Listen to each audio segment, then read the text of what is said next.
Hello, everyone. Thank you for tuning in. I am Jaylee. This is JayLeesCorner. It is happy Monday time. Happy Monday time. Monday night. Chit chat, pop culture, gossip news, foolishness, and what not. Hey, y'all. How y'all doing? I got my water ready. The straw already in the bottom of the water, so I don't have to fight with it today. And I hope everybody has had a great day, one way or the other, okay? Look, we finna get into some things. Okay, look, I have been avoiding this whole Steve Harvey, Shirley, Strawberry, Roberto mess because I don't listen to Steve Harvey. I didn't know nothing about it, what was going on. But honey, I took the day today to get all caught up enough to come and give y'all some conversation, okay? That is going to be toward the end, just in case they flag my video, because we're going to listen to the jail calls. We're going to listen to 2 jail calls just to get a little bit of backstory, okay? We're going to listen to, what Steve said today, what Shirley said today, so that will be the end of it. So that way, if it just so happens to get flat, I can cut that part out and then keep it moving. You know what I'm saying? But I hope y'all here for the whole show, because that's what I give. I give a whole show. I don't give half a show. I don't give a little bit of show. I give a full show when we round here on the corner every day. Okay, now look, y'all know I need to do a couple things for me. And y'all know the first thing I need y'all to do is to make sure that you are a subscriber. Okay, make sure that you subscribe to my channel and become a whole JayBird, and. Okay, y'all can also please like the video, because liking the video, it helps YouTube share it with other people. Okay, it helps to get me out in the atmosphere. So hopefully y'all here for that too. Okay, and whatnot. Follow me on social media at JayLeesCorner on IG, Twitter, and TikTok. And y'all know, like, comment, share, subscribe, and all that good stuff. Hit that little hit the notification bell. It lets you know when I have content around here. Now, look, I am around here. Okay. Hi. Hello to everybody here. Hello to everybody there. Hello to everybody everywhere. Wherever you watching me from, wherever that place may be, welcome to the corner. Okay. If you're new here, welcome. If you're old here, welcome. If you don't know why you're here, you're still welcome to be here. Okay. And that's what it is. So hi, hello, happy Monday. Okay. Hey, my sweet babies. Okay. Where Monique at? Monique ain't saying nothing. Monique and Uncle Daddy's son been gone for a long time. You know, she was prom queen for a while. And Monique ain't said nothing to nobody, okay? But let me get some hellos in. Okay, Steve getting on my nerves. What do you do? Hey, y'all. Hey. Hi to the people. What's crack-a-lacking and everything. What's going on? Judge by the title, there's a lot. There's a lot. Okay, but look, today, we getting into, it's going to be a couple things. You know what I'm saying? I had to be sure it's a couple things. And that's it, okay? You know, Hitmaker, a.k.a. Young Bird, and the singer Tink and her foolishness, okay? Ralph's tweets to Drew. We're going to get into that. Little Boosie Boo being taken off IG again. You know, allegations about Teyana Taylor's husband. Well, not again, but still. So yeah, and then the ending. Okay, the grand finale will be the whole strawberry letter and all the stuff towards the end. You know, so I'm hoping it won't be too much. We got some fashion to discuss as well. I got a little bit of fashion, y'all. It's fashion week. It was fashion week. So it's fashion week. I have to show you some fashion. I'm not gonna find the fashion. We talk about the fashions. Okay. So hey to the people. Okay, hi. I'm trying to say hey to everybody. T. Hey ma. That's my mama. Hey mama. I know you're the house resting. So I'm not gonna FaceTime you. I love you and stuff. Okay. I need that full song. What full song? Which full song? Let me know which full song. If you mean my intro from my best friend, you can get the full song on her website. The link is in the description box. Look, let me show y'all something. Let me show you something. Yeah. Let me. I'll be so extra for no reason. I like to, because when I'm moving around behind the scenes or whatever, I'll be like, let me, talk and say stuff, so it's not just, what I'm saying, nothing going on here. Okay, so when people be saying, hey, check the description box, what we be saying, under every video. Okay, so you see, this is my video right here. It's the ad playing right now. And if it's the ad, if it's the ad playing for you right now, and this ad is 10 minutes and 51 seconds, you can hit skip ad. I'm not gonna skip the ad because I'm not watching. I'm showing y'all things. Okay, but when we say check the description box literally is right under the. You see right here is right under the video. It's right here. Okay, you see, it's a thing that you can click the link to become a member. It's all my opinions. It's just opinions, and it's allegedly. You see the backup channel right here. My Lane Brian affiliate link right here. Shop my merch on. Y'all not got merch. Y'all not got merch. Just saying, okay. Shop my merch on Teespring. Okay, if you happen to want to send me $1, my CashApp and PayPal right here. If you happen to want to mail me something, I don't know, a book, a card, a sticker, you can mail me a stamp. I don't know. My PO box is around here. Okay, my email address around here. My social media links around here. And down here, right here, intro song. All right, artists. Karla Pace, my best friend. Okay, it's a link to her IG and also a link to her website. So yeah, whenever we say, hey, check the description box always, is right under the video, and all the stuff you need to know is right there. Now I don't know if you meant that song, but I'm assuming so. Cause the other song, the little beat song, that's from YouTube, honey. That's just a regular thing or whatever. Okay. I had to catch up today on it. I'm like, this is a lot. You know, well, yeah, we're gonna have a whole watch along. So we're gonna watch, pause, talk, watch, pause, talk, watch, pause, talk. But sometimes they be funny acting, and I don't know, so I'm just being safe. I'm being safe. But they put all this stuff has been all over social, it's all over everywhere. So I'm like, anybody else getting flagged? I should either. But in case I do, I'm gonna put it towards the end, okay? Because that's what it is. Because I can be around animals. Watching from Atlanta, but hey y'all, how y'all doing? Steve just irks my nerves and something so fake and funny about him. Well, I don't know that man, but that's your opinion. That's fine. I don't know that man. I'm leave that man be until I gotta go off. Hey, watching IGs all the time. Mm-hmm. We here. Okay, so the intro. So I gave a whole speech. I'm just not getting down to your comments. Look, I don't know, because look, YouTube, we YouTubers, we have no control over how long ads are, which ads we get. That's all YouTube. That's all them. All we can say is put ads around here so we can get paid. And they used to not allow ads to play during our lives, and now they can, so that way we're getting paid. Because, like, for instance, if I have a whole 2-hour live, I got 2,000 views, but I only had one ad play, that ain't much money. Then let's say the live ends, it gets flagged. Boom. I gotta wait for it to be unflagged, but I've done all my work and I ain't got no money. So yeah, I'm happy that YouTube is allowing ads to play.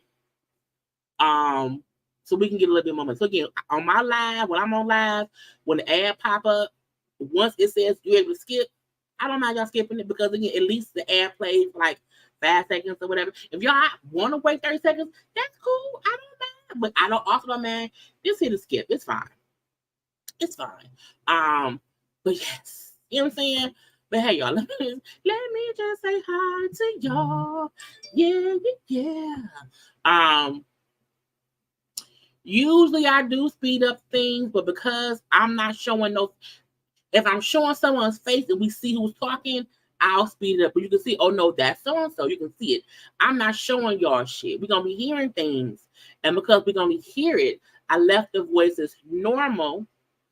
And again, for fair use, I'm doing commentary, I'm doing reaction, and I am doing what I'm supposed to do. Okay? But yes. Welcome to live. Welcome to the live chat. Welcome to the live chat. Right. Because I need my money. Bishop Robbie told y'all we get paid thousands upon thousands upon thousands. Not me. I'm not getting paid thousands upon thousands for one video. That ain't happening.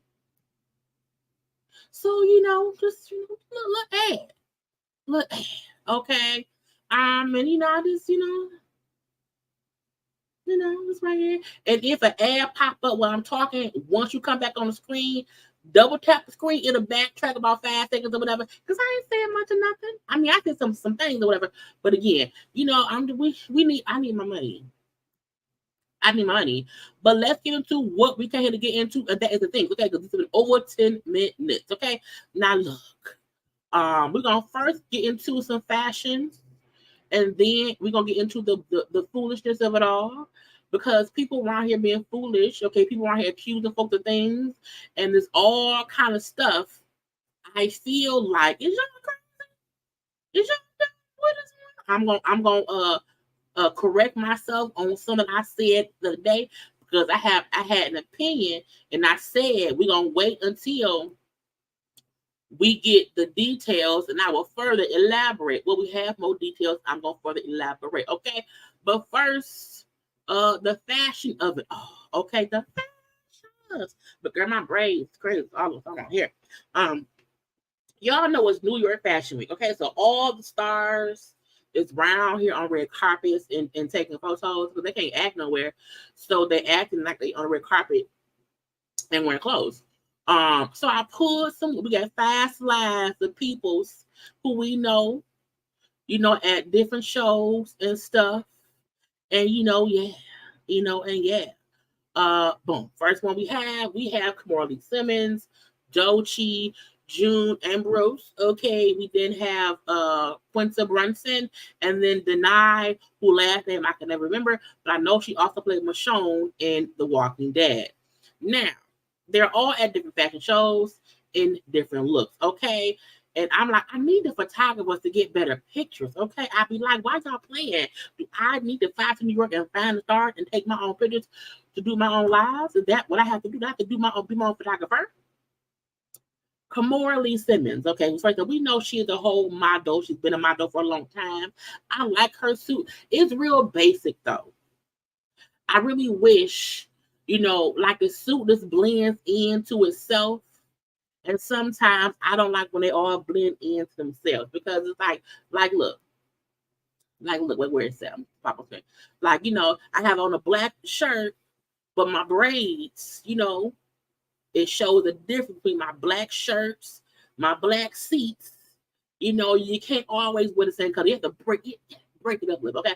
But Kamora Lee Simmons' outfit to me, it's not a bad suit. It's not a bad suit or whatever. It fits fine. But I wish it would just, something to break up the monotony of the basicness of it all. Doechii, it's a lot of curly hair. I don't mind it, okay? It's also a lot of separated boob. I don't mind a separated boob, okay? It's cute, but it also gives And I don't feel like y'all know my motto is the titties gonna titty. Okay. So I'm not telling look, I ain't saying she gotta get no bra. All I'm saying is it's a lot of separated boob on purpose, I know. And maybe if the hair wasn't covering it and I can see more of the dress, I would not be so upset. But it's so much hair which is then on the dress, it's just a lot. It's a lot. So it's cute, but I'm like, I don't know. Now I loved June Ambrose's look because it's different. It's also Easter egg fun. You know what I'm saying? Like I'm going on a little Easter egg hike. The hat is really, really cute. I love the little pale pink color. The shoes were cute too. But when I saw the look in different angles, I liked it a lot. Mainly because it's just different. You don't see many people in pale pink bunny outfits. Suits around here. Let me see if I can find a better picture of it to show y'all. So you can kind of see how it was cute. It was just different. I can't. She ain't a better one. It was just really cute to see, and I think I love the hat. It also gives me like Alice in Wonderland.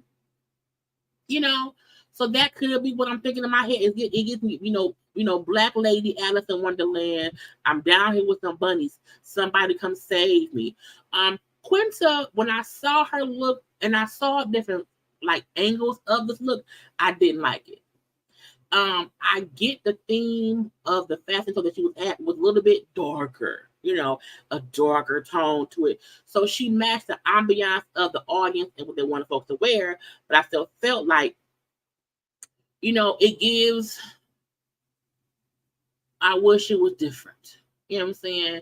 I feel like maybe if she didn't have on the black tights, the black stockings, maybe if it wasn't long sleeves, maybe if it was a little bit shorter, I may like a little bit more, but I'm not sure. And then for Denai, who's on the end, it's just all that. I love her jacket though. The jacket is really, really cute. The fact that her and Quinta had the same shoes on, it looked like. That's kind of cute too. But it's also just all black. You can't see much at all. Okay. So out of these 5 looks, I like June's hat the most. Next up, some color. Okay, some color around here. We have Lala Anthony, another look from Quinta. Okay, Mary J. Blige, Ryan Destiny, and then also Marseille Martin. Now, Lala reminds me of a video game for some reason. Now she was at Sergio Hudson's fashion show, and he had a very, very colorful show. So she matched again. Everybody was colorful. Okay. It was colorful and simple. Short dresses that are bright, bright, bright with black tights and black shoes. So I'm sure he asked his friends who we probably styled, hey, this is the vibe. Please wear this. And that's what it was. It's so simple. I don't like her hair. I get it's also an 80s thing, like, late 80s, maybe early 90s or whatever. I get that as well. I just don't like it. Now, I love Quinta's outfit. I love it. I love this boxy suit, dress, jacket, the green little purse, the pink pumps. I love, love, love it. Even her bright, the makeup is bright around the lips and the eyes, but the rest of it is kind of natural nude or whatever. But I like that her makeup matches the jacket, dress, the pump, and the purse. And it's not too much because the dress jacket is black. There's also some yellow in there, some pink, and it's like fuchsia, more fuchsia than pink. And then the green. I like the little nods to the little colors. It's really, really, really. I love it. I love it. Now our girl Mary J. Okay, Mary J. Mary J, if she don't give you nothing else, she will give you a long coat and a heel, either a booted heel, a heeled heel, anywhere it go, she gonna give it because she got it and it's good. Okay, I love the baseball cap that matches the jacket. You know what I'm saying? And even though it's really short shorts, it's cute short shorts and they fit her body great. You hear me? And I love the outfit. It's also very, very street, but also very, very chic. You know what I'm saying? And that's always been Mary Stein. Ever since Real Love, you know what I'm saying? And with the 411, ever since I need to play that album tomorrow. I need to play with the 411 tomorrow. I'm gonna play it tonight. But it's her vibe. Mary to me, all like ain't nobody putting Mary in nothing that she don't want to wear. Period. Okay, she always looked like yes. She always looked like this is in my closet. It's mine. Okay. Ryan Destiny. It's a full blue jean dress. I mean, it's cute. I'm never a fan of blue jean dresses. Blue jean to me is played out because blue jean is so. Even though we have, stretch fabric jeans now, I feel like blue jean is so constricting. You know what I'm saying? It's so fitted. It's so tight. So sometimes when I see all blue jean it looks stiff, even though it's cute. But I'm like, she can't do no backflip in this. She can't twerk in this. She can't check out bongos in this. But it's cute to be sitting around looking cute in. Okay, so I like it, but it's like, whatever. Marseille. I love the brightness of her dress. I love her shoes. Okay. And I feel like I don't like the dress is cute. It is. And the style of it entirely I get. But something about the dress I also don't like. But it's okay. You know what I'm saying? But I feel like if it was too long, I wouldn't. It's like it's the perfect length because if it was a one or two, it's fine. Again, I don't not like it, but I don't like it, but I like it. It's so weird. I think it's her vibe that matches for me. She looks confident in what she's wearing. So even though I'm like, I don't know, she makes me say, oh, it's okay. No, I don't mind. You know what I'm saying? We're gonna let it be. We're gonna let it be. Not last. Next up, these five. Now, these five, I was like, huh? So we have Venus Williams, Ice Spice, Sweetie, J-Lo, and then Juliana Huff. Each of these looks made me go, what? In one way or the other. Now, for Venus, who we know was a phenomenon in her own. We give Serena so much accolades. We have to also remember Venus is amazing as well. Okay. I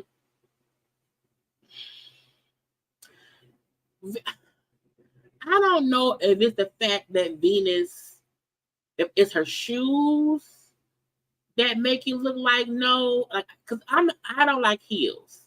And so I'm thinking maybe she also don't like it. I do not wear heels. I do not wear heels, and I am okay with not wearing heels. So I'm okay with women who wear clothes and they're not in heels. But I feel like Venus' outfit, her bodysuit looked like it shrunk in the wash and she still wore it. And it don't look right. It don't look right. I also don't like her hair, but I'm like, I love Venus. But Venus, I don't, this didn't work for me, Mama. This didn't work. I just didn't like it. I did not. And I think it's the first thing I saw, I'm like, it's because it's the shoes. It's the shoes. And then, the pants are like cropped. It's a lot. Ice Spice looks a mess. I don't know if it's how she's standing. Well, no, the skirt she's wearing looks stupid. The skirt she's wearing looks dumb. I almost feel like had she turned, had the sheer parts been turned, it don't, the skirt don't, girl, I'm speechless. Because the skirt don't look like it fit. The top she wearing don't match the skirt. Her hair is cute. She's a pretty face, but it's a horrible outfit. Horrible. And it makes her body, it makes the bottom half of her body look wonky. And I don't know why. And I'm like, did you look in the mirror with the outfit on? No? Okay. And then with Sweetie, I'm like, girl, it is still summertime where you at. I don't think it's cold in New York. And I'm like, why is she wearing a winter coat up top? Like, why is she wearing a winter coat up top with coochie cutter shorts on and then leather, thigh-high boots? Is you hot or cold? Which one is it? And her whole face is covered. I'm like, you get a nose job? Did you get some work done? Usually people get work done and they have all these outfits and clothes and stuff that cover up their face. I was confused. It was stupid. Like, the jacket is cute. I don't mind the shorts. I'm like, but ma'am, it's you the only one dressed for winter and summer at the same damn time, and I don't get it. Okay. Then J-Lo, I feel like this. I don't know what it is. It looks too flowy. I don't know if that is gray or silver or pale pink. It's confusing to me. I don't like the fact that her hair is down. Like, her hair is down. It's the shirt. It's this thick ass necklace around her neck, and it's that big ass buckle belt, and then a flowy dress. It's weird. It's a lot. Okay, I think it's like, ma'am, no. Maybe if the shirt did not have sleeves, her hair was put up in a bun, I would like it better. And if that belt did not have that dumbass belt buckle on, it's just too much. Then Juliana Huff, it's a man's shirt, her own bra, and some tablecloth skin around her waist. But that skirt looked like tablecloth skin. Yeah, I said it, tablecloth skin. Okay, she pulled somebody's tablecloth and put it on her skin as a skirt, and I don't like it. I like her shoes. I like her purse. But that's it. I love the red lip. And I don't mind a men's shirt. I don't mind a men's shirt that we wear. It's cute. But you can't put on a tablecloth skirt around your waist. It's just like, girl, it's like, oh, it has to be a morning after. You done met some man, went back to his house, y'all had some rough doing it or whatever. He pulled your skirt down, he ripped it, the skirt don't fit no more, and all he had was his kitchen counter tablecloth, and you put that on in his shirt and left.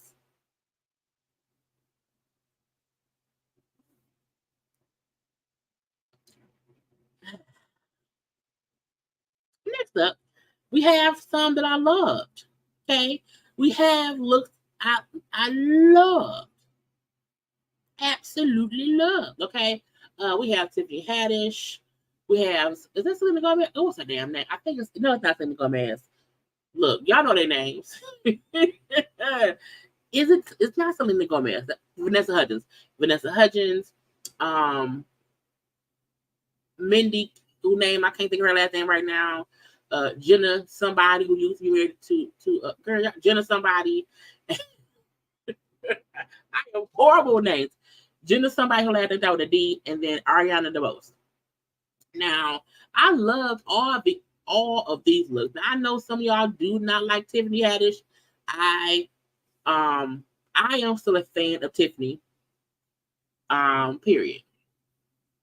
Period. Okay, I'm still a fan of hers. I have forgiven her.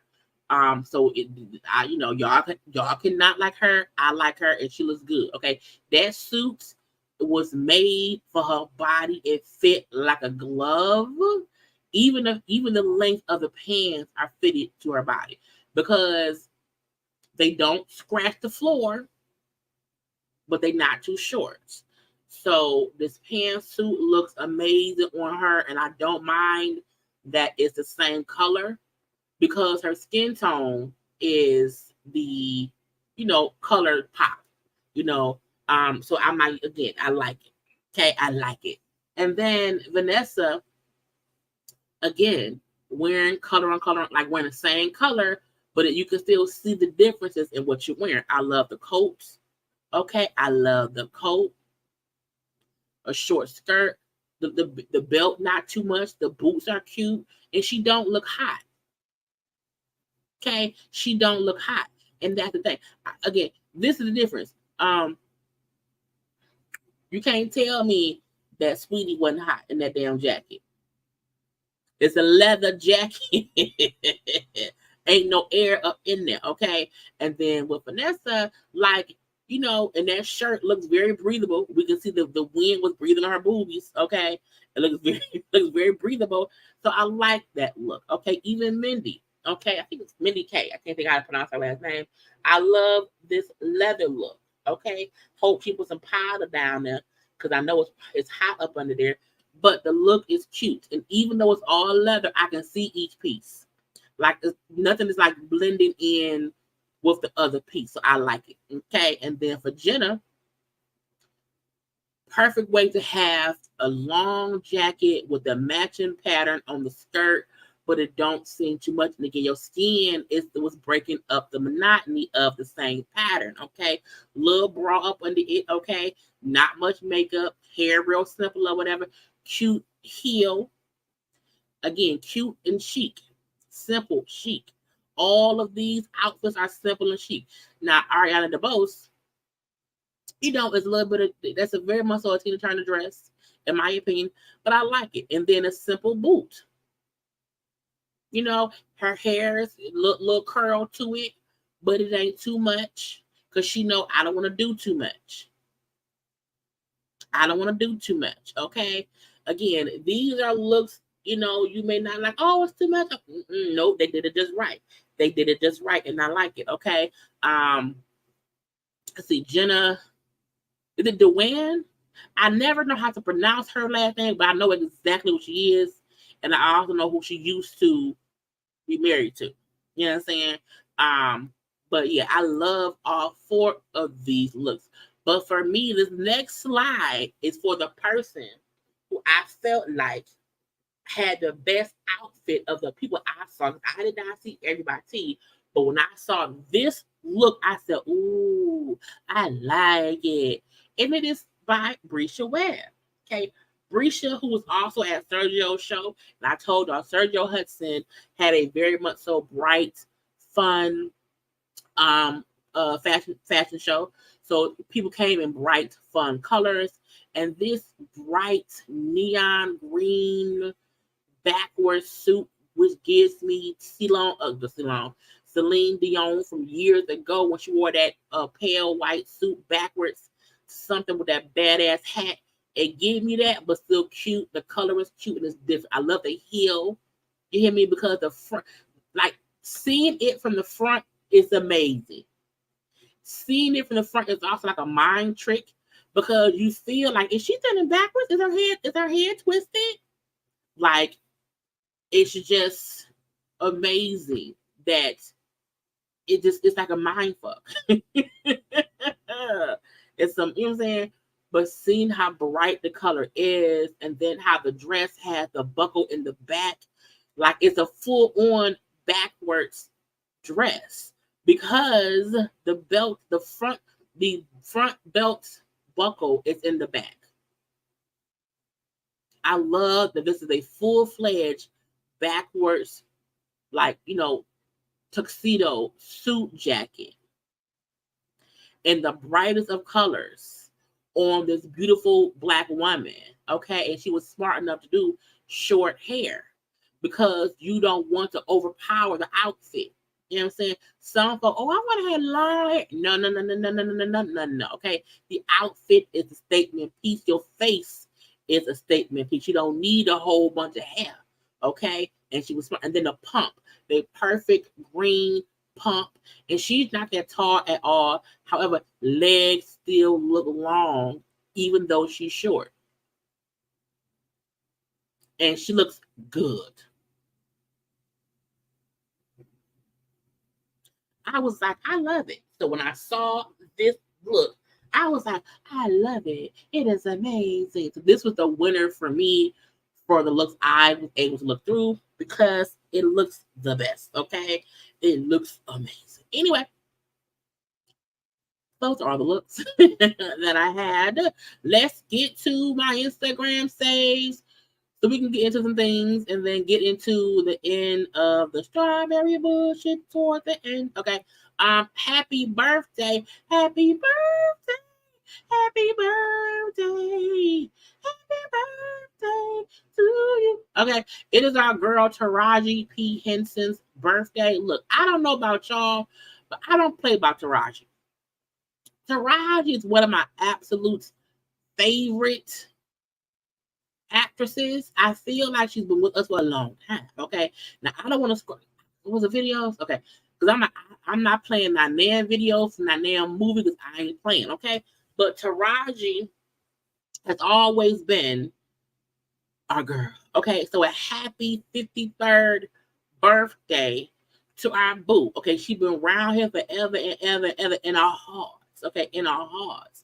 While I feel like we know her the most or refer to her roles as Yvette and Baby Boy or Cookie and Empire, but she's had so many roles in between there. Even her role in Hidden Figures, I think, is an amazing role. So happy birthday to you. Okay, so happy birthday to Taraji. Okay, and we're gonna get close. We have to love on the actors and actresses of our day because folk who been acting a long time are leaving this earth. So I just want to be sure that the actors and the actresses who've been doing that. Let me pull up our movie TV show. Let's just name a few. Let's name a few. Empire, Hidden Figures, What Men Want, Acrimony, Baby Boy, The Karate Kid. The Karate Kid. She played the Karate Kid mama. Okay. Person of Interest, The Curious Case of Benjamin Button, Proud Mary, The Best of Enemies, Hustle and Flow. It's hard out here for a pimp when he trying to get the money for the rent. What is it, the gas money? When somebody spend, it's from y'all know them song. What is it? When it's something the gas been spent, I don't care. I can do it myself. No Good D. I love her hair. No Good D. She gonna be in The Color Purple, which comes out, I believe, in December. She plays in the Millions to Rise of Rue, The Family That Prays, Think Like a Man 2, Not Easily Broken. Look, she's a whole legend. You hear me? So we have to be out here congratulating and loving on actresses who out here doing their thing because we know it's hard for Black women, in that field. Okay, so it's our girl birthday. Happy birthday to Yvette. Okay, also congratulations, confetti. Okay, Robin Roberts married her longtime partner Amber. They had a wedding.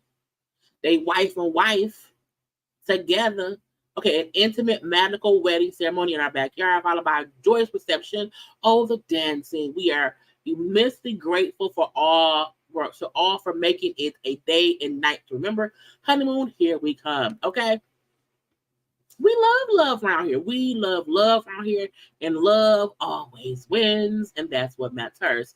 So, congratulations, confetti to the new happy couple. Okay, the Mrs. and Mrs. I don't know who name they're gonna have, but again, the Mrs. and the Mrs. Okay. Also, congrats to Krishan, who had her son Krishan Jr.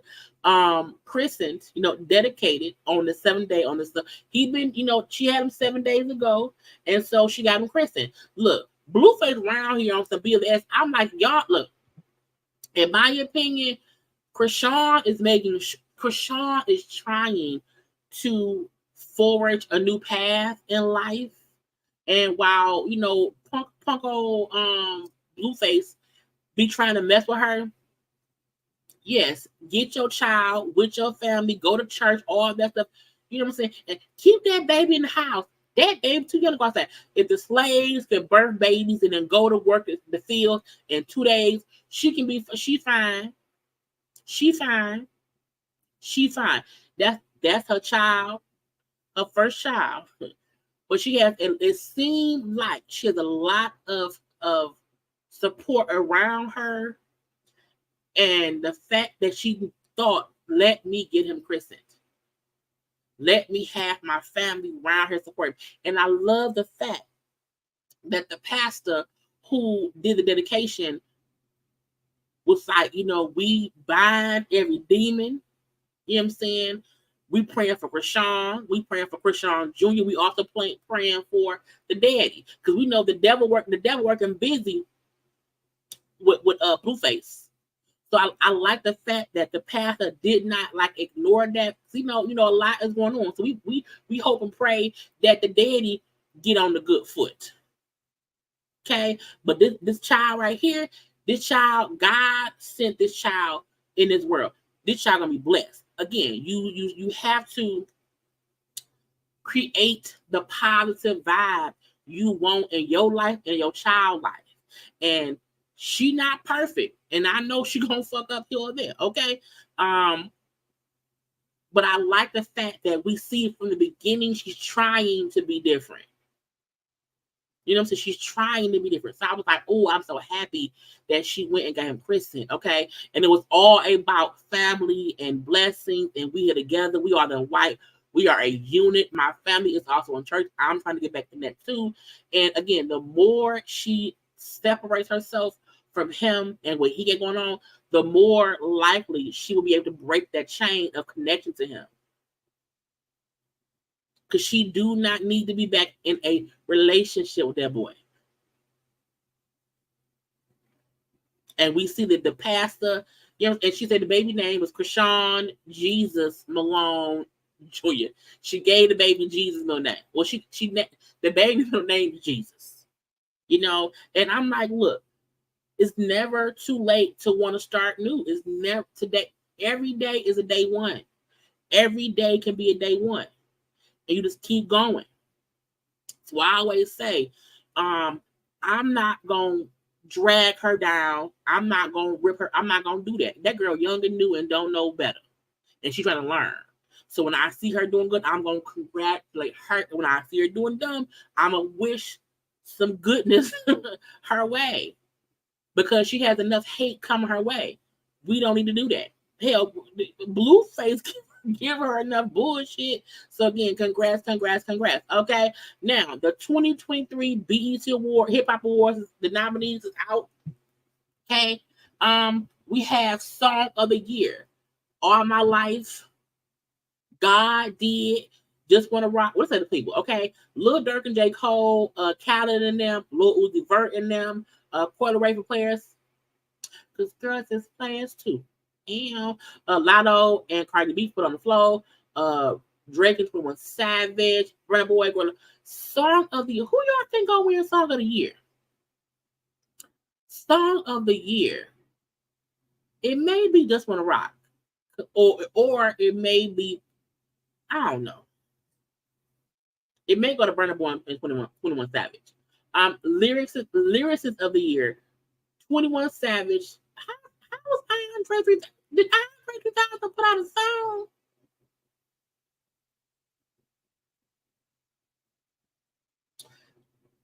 Andre 3000 ain't rapped in a long time.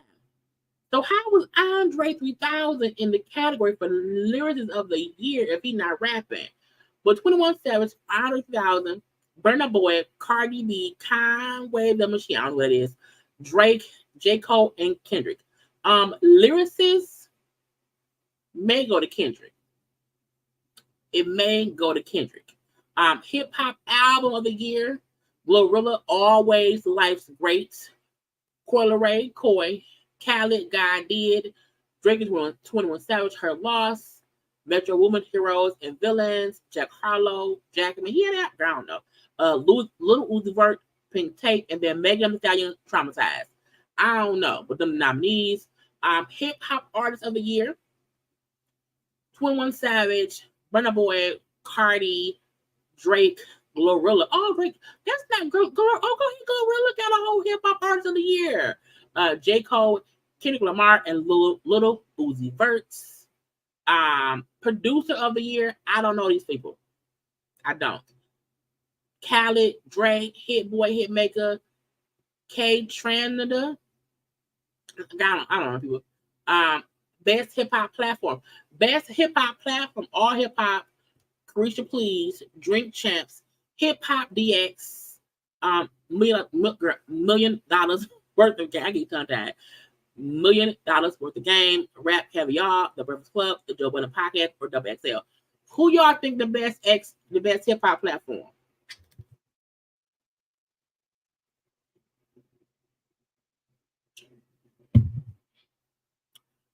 Best hip hop platform. I would say maybe Drink Champs. I think Drink Champs maybe $1 million worth of game. But that's about it. So we shall see. Now there were some other people, some more other people or whatever. Best duo or group.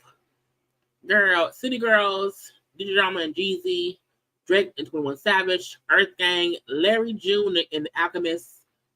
Oh, Quavo and Takeoff. They better have Quavo and Takeoff win. That was a good group and duo. Then Ray Shrimmer, Lord Jesus. Best feature verse, 21 Savage, 21. So Andre 3000 was on. Oh, he was on Killer Mike's album. Oh, but Cardi B on Tomorrow. Cardi B on Put on the Flow. Drake, Jay-Z. It may be Jake. Look, but in my opinion, Cardi B Put on the Flow was great. Jay-Z on God Did was great. But we shall see because this is a lot of stuff. Hustler of the year. It's me.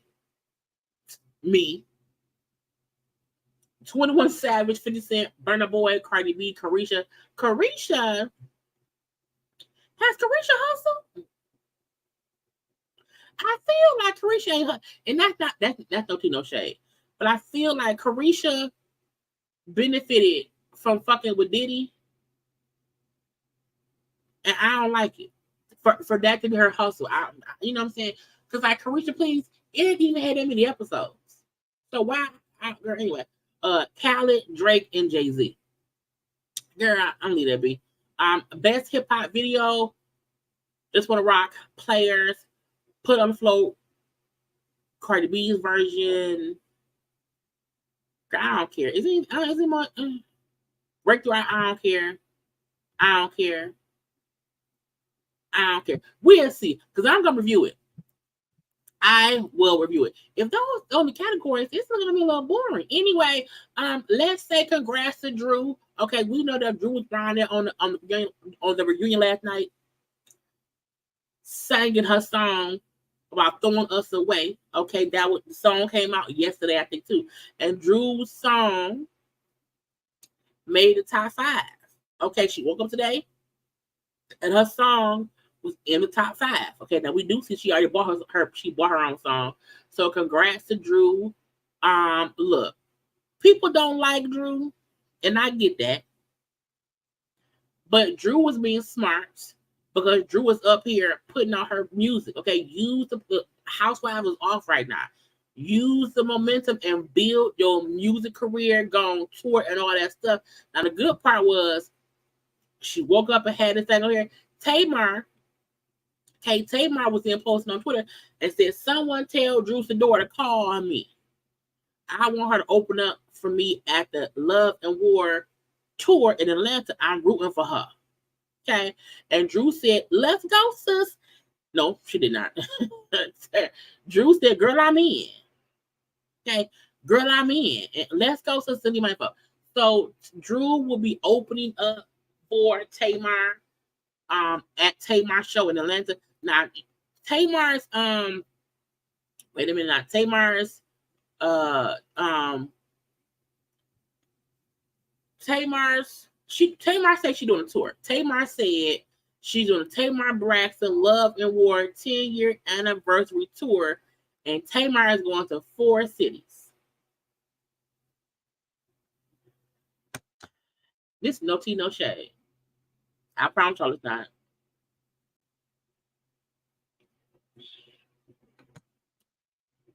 What's the minimum a person can say that it's a tour, but they only got 4, cities? I think I saw a fly y'all. So I just had to cut the quick. I'm a spray if I see it. I might have been tripping. I don't know.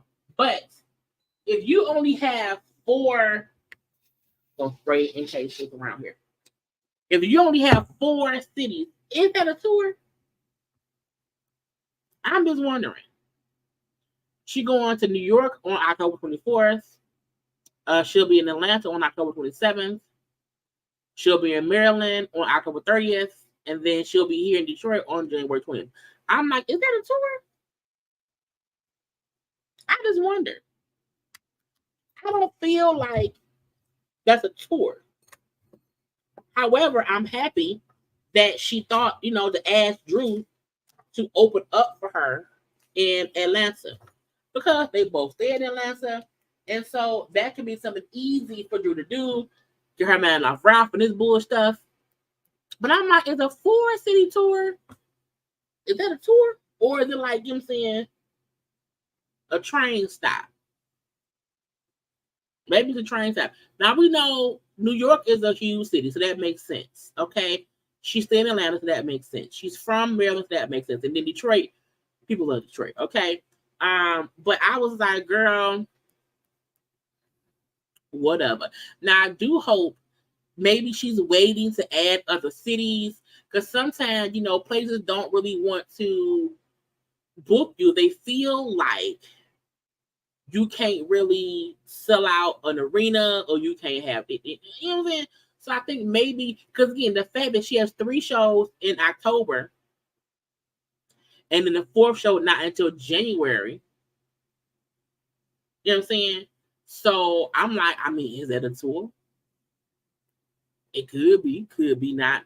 But I just want her opening up for Tamar to be more than what she did when she was around there with what's her name?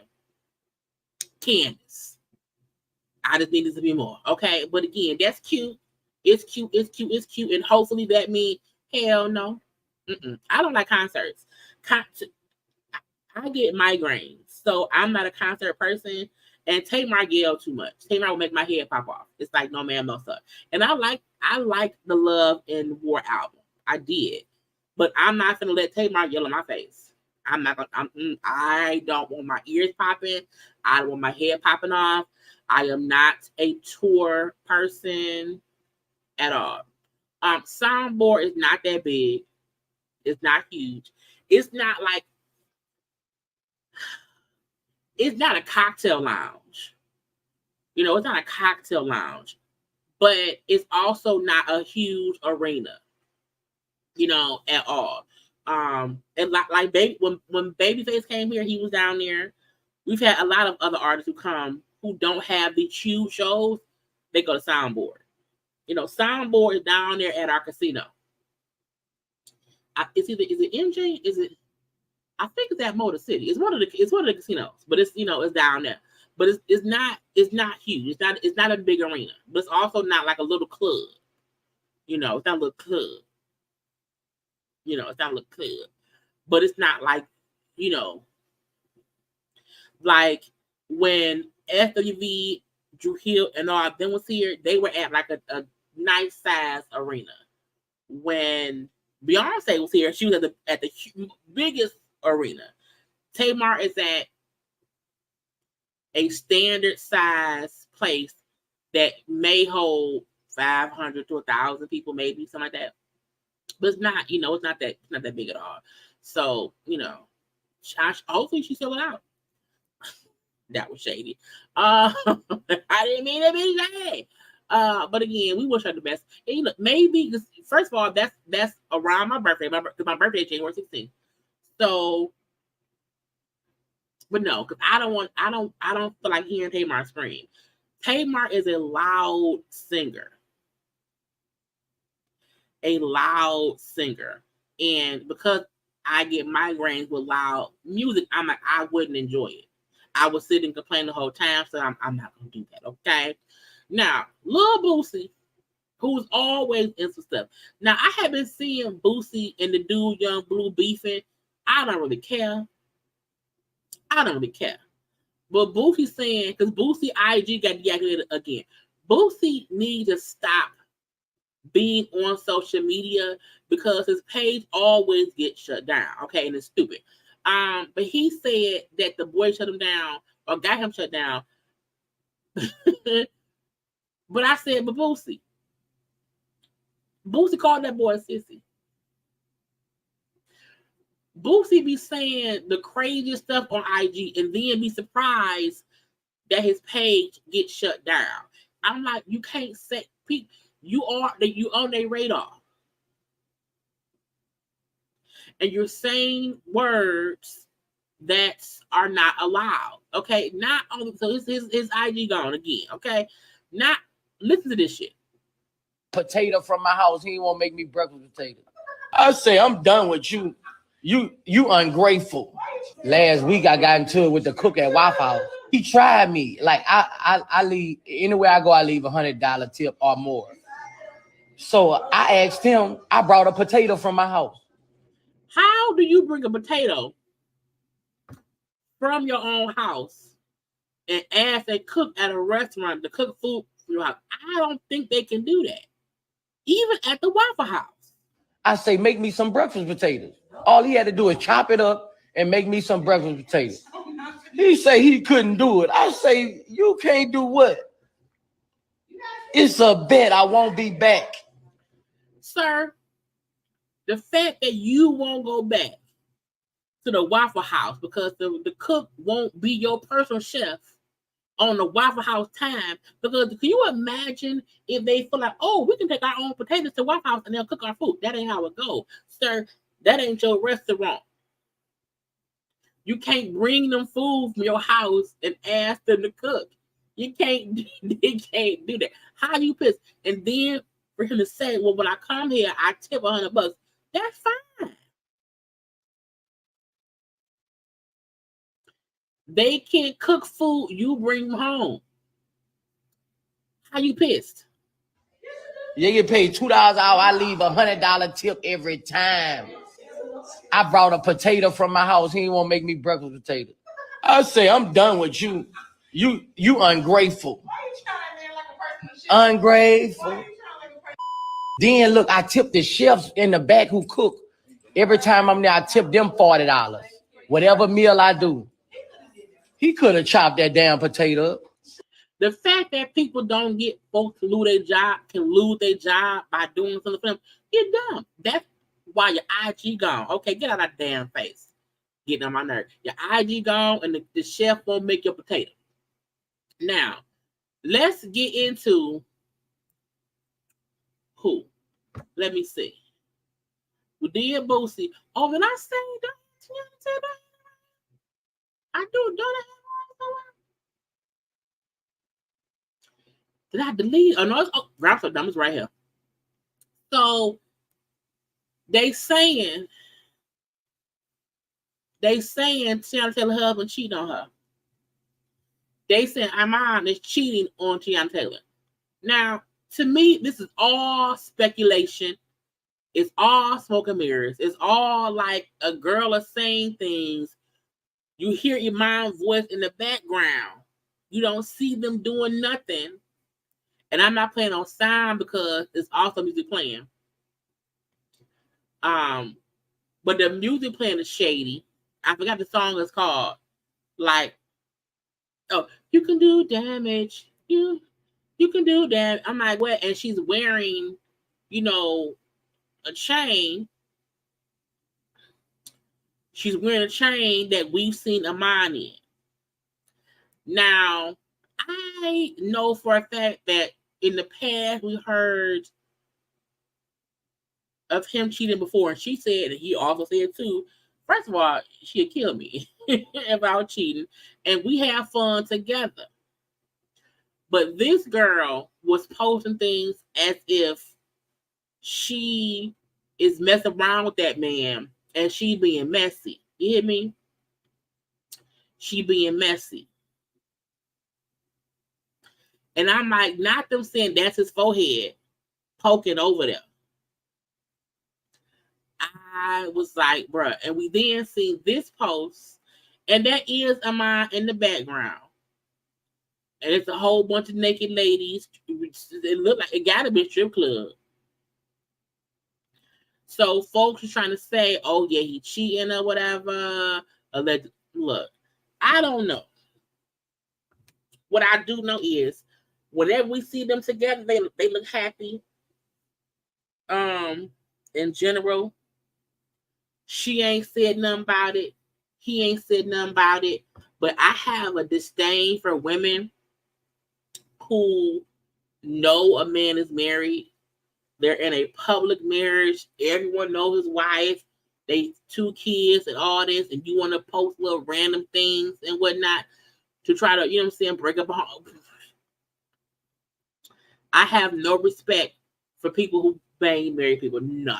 Unless the couple is banging you together and that's their thing, whatever. Believe it, baby.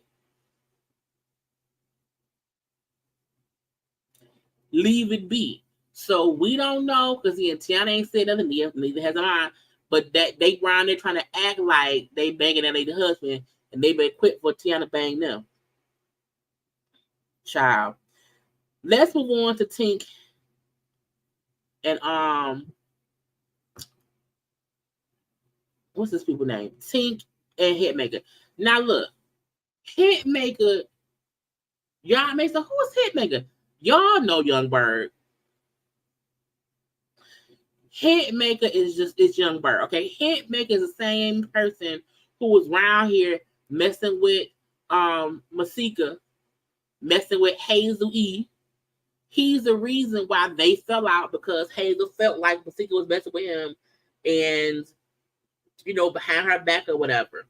So after the whole debacle on Love and Hip Hop years ago, where he was accused of hitting somebody, I can't remember who. It was a whole issue. And he had a whole bad rap. There have been rumors, about him for years, about him being abusive, this and that, this. But it's him not being a good person. He may be a good producer, but so is R. Kelly.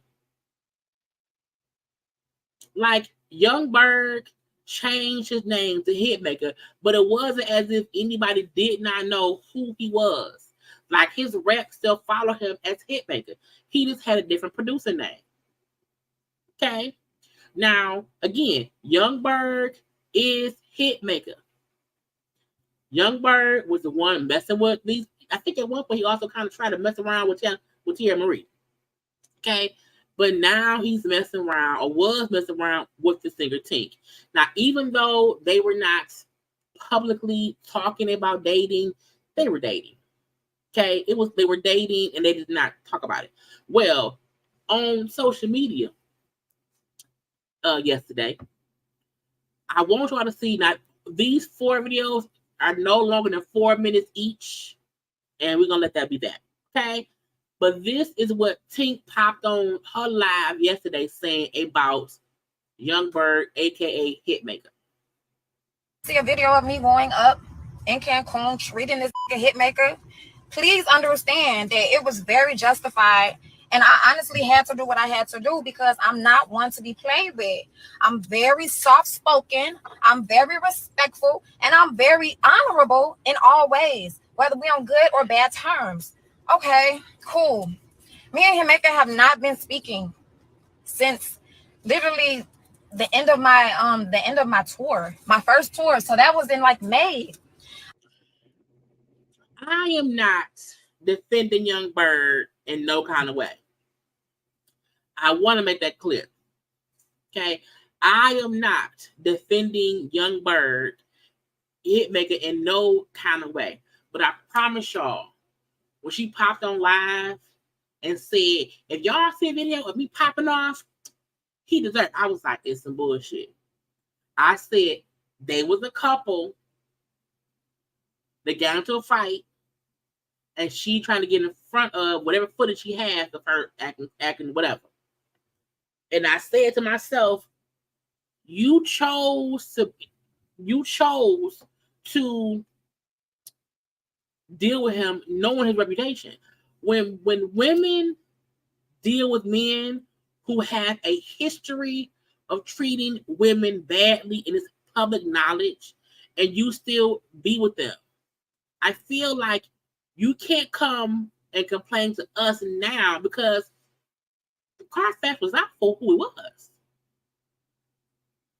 That don't mean she deserved to be abused. It don't mean she deserves to be treated badly. My point is, you were already aware of his history. You were already aware of the things folks said about him. So why are you surprised when he treats you the same way? I also feel like had she not came out and said nothing, none of this would have happened. But she chose to pop out on live because she knew she did something on that got caught on camera and it may come out. So let me jump in front of it. But I was like, everybody knew Young Bird Hitmaker is a bad person to be with because of his history of how he has treated other women he's been with. Ma'am, you were no different. I haven't spoken with him. He literally is my executive producer. I'm in contract to do business with him. So I have to deal with him on some capacity at some level. And that's fine. You know, Young Bird is a talented producer. He has hits after hits after hits. If you want to work with somebody, cool. But again, I'm like, I work with him. I was like, man, you lying. You lying. He not just your producer. This man, literally, I've been in Cancun with my friend, my assistant. It's her birthday. I've been minding my business. I've been doing my thing, working hard. I don't pay him no mind. Yes, you do. But it's okay, because y'all both pay each other mind. This man bring his Cancun knowing that I'm out here. Right. How he so y'all both went to Cancun separately. Okay. Wrong. You can go anywhere in the world. You choose to come to fucking Cancun. So boom. I see this in the fucking restaurant. Is it only one restaurant in Cancun? I ain't been to Cancun. Is it no other restaurants? Because I'm like, if you in Cancun and then he come to Cancun, and then I see him in a restaurant, Lee, I would have left. Now, imagine we're not speaking. I still keep it cordial. I give you your flowers. I give you respect. Okay. The man is in the restaurant, booed up with some whatever. We ain't even gonna talk about the women that he likes to be around. But booed up with just anybody. Why you care? Why do you care? Again, I said, why she care? I said, why she care? Why you care who we booed up with if that's your producer? Again, I'm like, man, so from this, I deduced y'all was fucking around. He came around you with some heifers, with some females to make you mad, and it worked. Anybody. I'm respectful. I text them. Yo, you look great tonight. Why you text her? Now she said we ain't talked since like May. It's September. This is last night. It's September. If somebody I ain't talking to who's just my producer, I see in Cancun, And because he was some chicks, I said, "Oh, you was some chicks." Okay, I said, "You looking?" I'm not texting you. I'm not. If I'm in Cancun, I'm having too much fun to worry about my producer. And again, I'm not defending Young Berg at all. My point is this is saying, ma'am, you knew his Carfax. We have to learn that when we know men are bad people, we are not the exception to the rule. It's one thing if a man has a history with like one woman. Okay, he had one person. They had a bad breakup. It was some bullshit that happened 8 years ago. He ain't been a no issue since. That's a man you can give. You can try to see if he's a changed person. But when all we know of him is that history, and he ain't did shit to be different, but that changed his name, man, bye. Happy birthday. Go up. That's how I get down. I don't give a who with you, who not with you. If I fuck with you, whether we on good or bad terms, I'ma show love. That's how real move. I don't give a about these many women that you like to be around. I don't care. Ma'am, why you keep bringing up the women's? I'm just wondering. So boom, this man literally, y'all, just on the cornball that he is, the corn that he is, he literally does not reply to my text.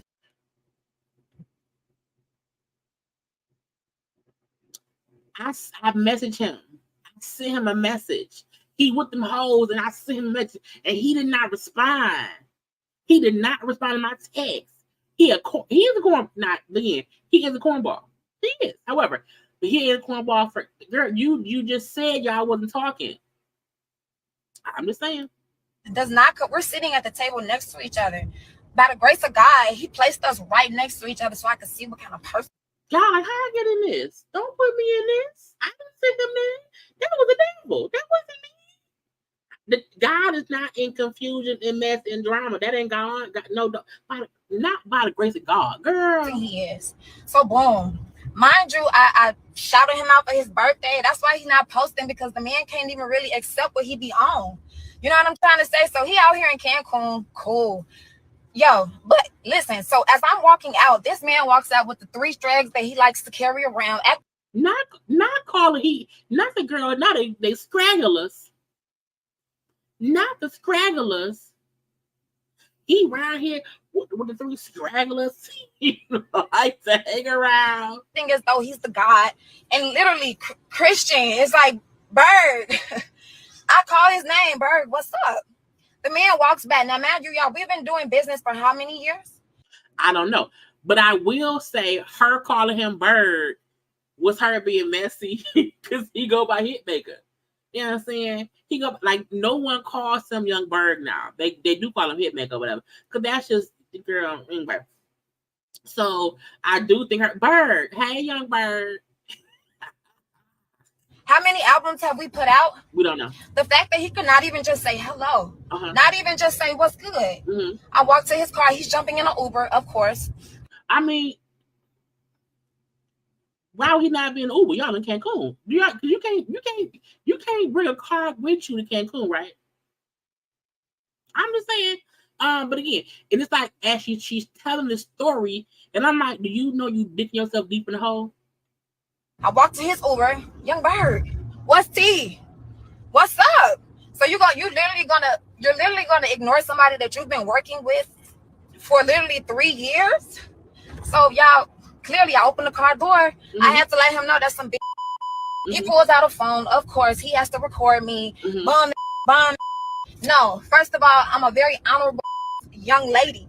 You know what I'm saying? And you're not going to disrespect me. I've been nice and cordial. Mm-hmm. The least you can do is say, hey, I'm your artist. Mm-hmm. That's how I get down in this industry. Okay. But he'll get on live and he'll talk about me as though, you know what I'm saying, he really with me and it's genuine and we got this coming and we put a 20-piece together. But in real life, you know, that's not the energy that really bring.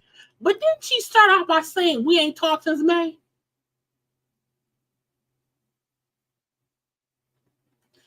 I mean, I'm just saying. She started off her live by saying, we ain't talked since May. We ain't been talking. And y'all went from y'all ain't been talking since May It's now September. Y'all both end up in Cancun at the same time at the same restaurant by God's grace. And you are trying to now talk to him and text him and or whatever. Because as you said, because girl, if y'all was cool as producer and producee, why wasn't y'all talking before? But in my opinion, you know, you saying how he went to his car, I went to the car. If he tried to ignore you, girl, ignore him better.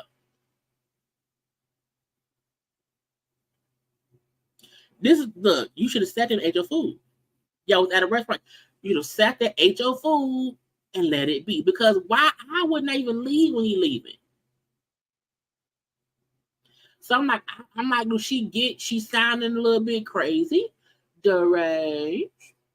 Because it's sounding like the dude you was banging, who y'all beefed out right now, you see him in person with other people, and now you want him to talk to you.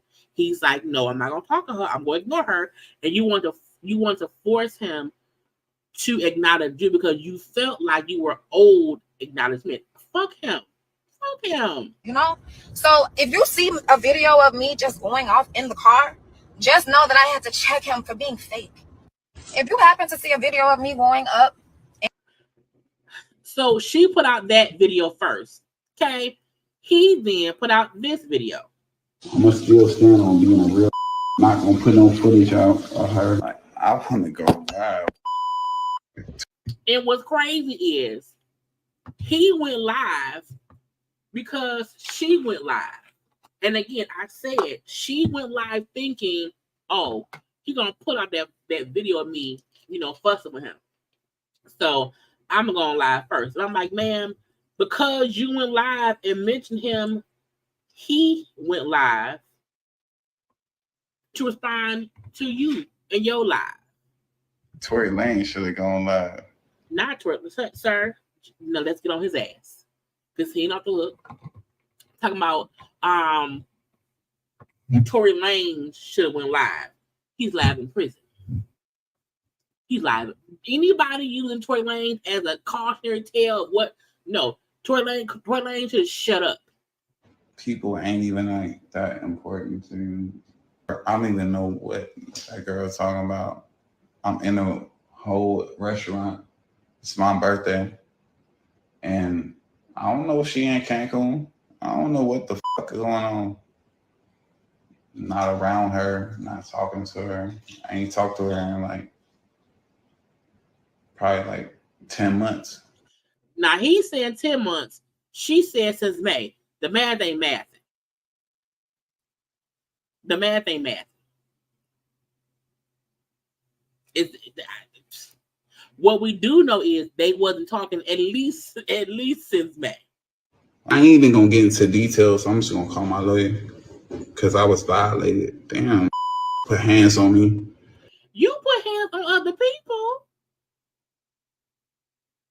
You have put hands on other people. Sir, stop. If she was in Cancun first, and then you pop up in Cancun, and then you popped up in Cancun at the same restaurant she was at, y'all both being stupid and gaslight each other. Now, I'll say this. Everybody keep your hands to yourself. Nobody should touch nobody. But, sir, you have been accused of putting your hands on other folks as well. So calm down, little moccasin. Okay, calm down. I got video. Put hands on me. Shit's sad, bro. Why the room so messy? We don't want with a like. What a phone? Is the phone in the sink? Not even trying to talk down, but you know, got mad love. It was a bad move that was made by her, and she's gonna have to pay. I ain't gonna lie. I'm like one of them. Like, I guess I'm a. You do something wrong to me, I'm gonna pay. Sir, we know who you are. Okay. Now again, he did that quick live and wasn't nothing about nothing. Okay. Well, he then did this one like a couple hours later. We're going through a breakup. you guys are allowing this girl to go say something like she never did nothing to her of any of that whole situation. So let's be clear. I'm in Cancun. Why you wear all that jewelry? Ain't your skin hot? Ain't it hot in Cancun? Ain't it hot in Cancun? I didn't talk to her, nothing. She posted whatever, happy birthday. I said, thank you very much. Never told her where I was at. We just, the way God had worked, coincidentally, we. Why y'all keep bringing God, not how God worked. God ain't bring y'all together.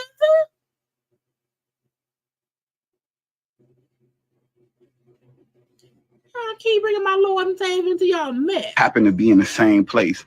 Like, so we're at the same restaurant. I go sit down. I'm eating. She's sitting at the table next to me. Who was sitting down first? Is it a small restaurant with no other seating available? That's what that is. So from there, we're eating. I didn't even notice she was in the spot until I guess a song played and she went and like stood up on the table at the. So I seen her. Out of respect, I got up, I ate my food, and I went to the club next door. So you left her, and I went to the club next door. So as I'm walking out of the place or whatever, I'm getting in my car, and they're like, "Young Bird, Young Bird." Now, mind you, she playing on me because y'all know I'm on my Hitmaker shit, right? Now, I did say that. You know what I'm saying? I did say that. Even I've seen him in interviews, and he makes sure that no one calls some young boy. It's like Diddy, Puff Daddy, Sean, all that shit. You know what I'm saying? Jay-Z, Jigga Man, or whatever. Jennifer Lopez, J-Lo. He really do go by Hitmaker. That's why I said when she said she called him young bird, I thought, she was being petty because he don't go by that name no more. So her and her friends are saying like, "Yo, Young Bird," because I'm with a bunch of girls or whatever, and we're not dating, we're not in a relationship. You know what I'm saying? Like we healing, we moving forward now. Ultimately. So have y'all stopped talking? Or y'all stopped dating? Because again, they were dating, they broken up now. They're healing, they're fixing themselves. We have a business relationship, And that's why you can't mix business with pleasure sometimes. Because when y'all fall out, it gets real messy. Also, we have a bunch of songs. We're working on an album right now. So I'm walking out and they're like, "Young Bird, Young Bird, Young Bird, Young Bird." And I went and proceeded and get in my car. I got in my car and long story short, she opened the car and put her hands on me. Now, I respect that, you know what I'm saying? From a woman that's upset or whatever, you see your ex-man out or you see a man out that you really care about and you went about that. Now, ultimately, look, this is why I'm just saying that I don't like how y'all trying to like change the narrative. Like she went and said some shit and said it was a physical altercation because she know I got the footage of her putting her hands on me and doing whatever fuck happened last night. So at the end of the day, like my whole thing is to be like, look, in reality, this ain't happened. She didn't, nothing happened between her. She lost her cool in the situation and we still mad cool. Like I ain't got no beef with her. Well, you was mad the other day. But this is the weird thing. I don't think she said they got into a physical altercation. I think she said, he got video of me. I got upset.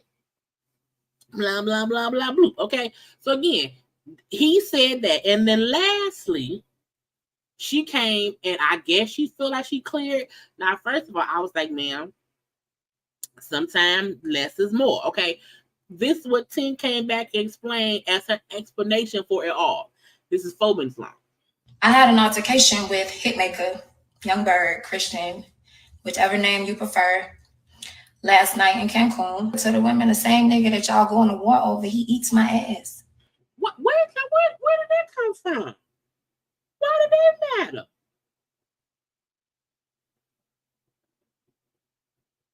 The same man y'all want to go to war for, he be eating my butt. I mean, first of all, man, that's your personal business. Because yesterday you told us that man was your producer. You know, he's my producer. We've been producing for like 3 years. He's my producer. And it went from being your producer to him, you know, tossing salads. I was like, why would you admit that on camera? From the rooter to the tutor. I've been silent about our relationship. I've been silent about us fucking. But why not stay silent? What happened last night didn't just start last night. You understand? Mm-hmm. What happened last night was a combination of things building up since May. Okay. What people don't know is that the real reason that Hitmaker has been just moving differently with me, and this year has just been very different. The real reason that our relationship has changed is because I wanted to create Winter's Diary alone. So he was eating your ass, and then y'all was making music at first. And then you like, you know what? I want to make it on my own. On my own. That's fine. So you got pissed. Because you know when you work with somebody, you banging somebody, whatever, and they making money off you, sometimes they don't want to stop making money off you. That's why sometimes they say these producers be getting with these artists, they start banging these artists, and then they feel like, you know, you paying with cooch, but they also want you to pay them with money. Just saying. Hitmaker is my A&R, so he oversees a lot of the things I do. I wanted to do a deal with Empire for 2 more albums. And do y'all think with her saying he's my A&R, but I want to do something different? I just wonder, I'm asking the question, would she have felt the same need to tell A&R, hey, I don't want to do that. I don't want to work with you no more. I want to do something different. If she wasn't sleeping with him. So like, I just wonder, when you, as an artist, can you make a decision to not want to do something and the A&R folks disagree with it? Or is it like a regular A&R person would not have to tell you, okay, fine, we won't be involved? I also not be around here letting people know how you handle not only your sexual business, but your business. Because it makes you look unprofessional. It makes him look unprofessional. It's clouding the judgment of both you and him as artists and as staff. I wanted to do Winter's Diary on my own because that's a different vibe. It's a Chicago vibe. It wasn't me pushing him out my situation. I just wanted to have control over the way the music sounded. I know my fans pick up on the different vibes in every album, and I felt like Winter's Diary 5 would be very special. And did y'all get the first volumes? She said 5 and 5. I didn't want to vote. And I didn't want anyone to come in and change that sound or change that energy. When I made that decision, Hitmaker literally washed his hands, as he said, washed his hands with me. Now, along with me making that decision, Hitmaker is upset because I would not pay him $2 million. So, $2 million? For me being the person that I am, I had a heart. And I said, Hitmaker, hey, I don't want you to feel like I'm unappreciative or that I'm pushing you out of my situation, because I do appreciate what you do for me. And at the end of the day, we put in a lot of work, so let's keep it going. I brought him on to create Winter's Diary. We've been dating for a long time, very long time. I've been silent about a lot of the things that I go through behind the scenes. Child. I've been silent about our relationship. I've been silent about us fucking. I've been silent about the deals, the money, literally almost everything you can imagine. I keep shit pee. So, like, were you getting extra stuff because you was fucking me? I was wondering. Last night, I was enraged. You feel me? I'm a very peaceful person, but I've been taking a lot. And the fact that I don't speak up is the reason why it seems, you know what I'm saying, so bizarre. And that's why he comes to the internet and you know, he makes his statements as though I'm a crazy bitch. I feel like I've been bending over backwards for a long time. And when somebody bends over backwards for you, when somebody tries to help you or listens to you, takes your lead, you know what I'm saying, puts the ball in your court, the very least you can do is show respect. The fact that she seems to be the most upset simply because when they saw each other in public, he chose to not acknowledge her is crazy to me, because you should never allow somebody to take you out of your character when you know you ain't did shit wrong. And if y'all ain't been talking since at least since May, why would you even risk fighting and fussing with somebody in Cancun, Mexico, because don't know nobody want to go to Mexico? Okay, why do that? And again, I feel like had she not came out on live first, it wouldn't seem like she was trying to get ahead of something that he maybe not have even went live about. I think had she just stayed up live, and then if he went on live, then say what happened. But it kind of feel like you was upset because you saw him, he saw you, he ain't speak. And because he ain't speak, you got mad and you reacted. You reacted. He got your attention. But now you are exposing both of y'all are exposing your relationship. Child, stop fucking producers. Okay, we can't do that. We can't do that because as we see what happens, and that's not always the case. However, this shit is messy on her end and on his end too. Because, ma'am, keep your hands to your stuff. Because had he hit her back, we would have been pissed. So we can't go around here tagging men because we pissed off at all. And if he's the ass, we again, the Carfax results was always out on Young Bird. So I'm like, ma'am, you knew his history. You just thought you would not have the same fate as Hazel E. and Masika and whoever else he was accused of messing with back in the day. The fact that he changed his name don't mean he changed at all. Okay? Now, let's see. Well, first of all, y'all take 1 second and like the video.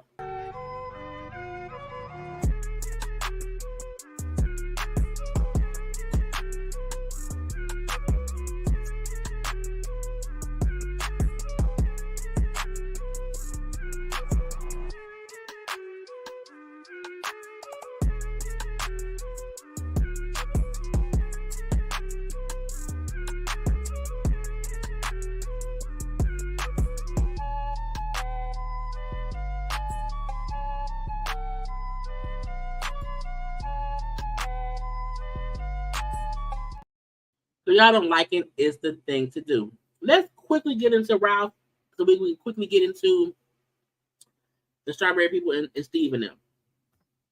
So after the reunion aired last night, there were some tweets from Ralph, boxhead ass, on social media.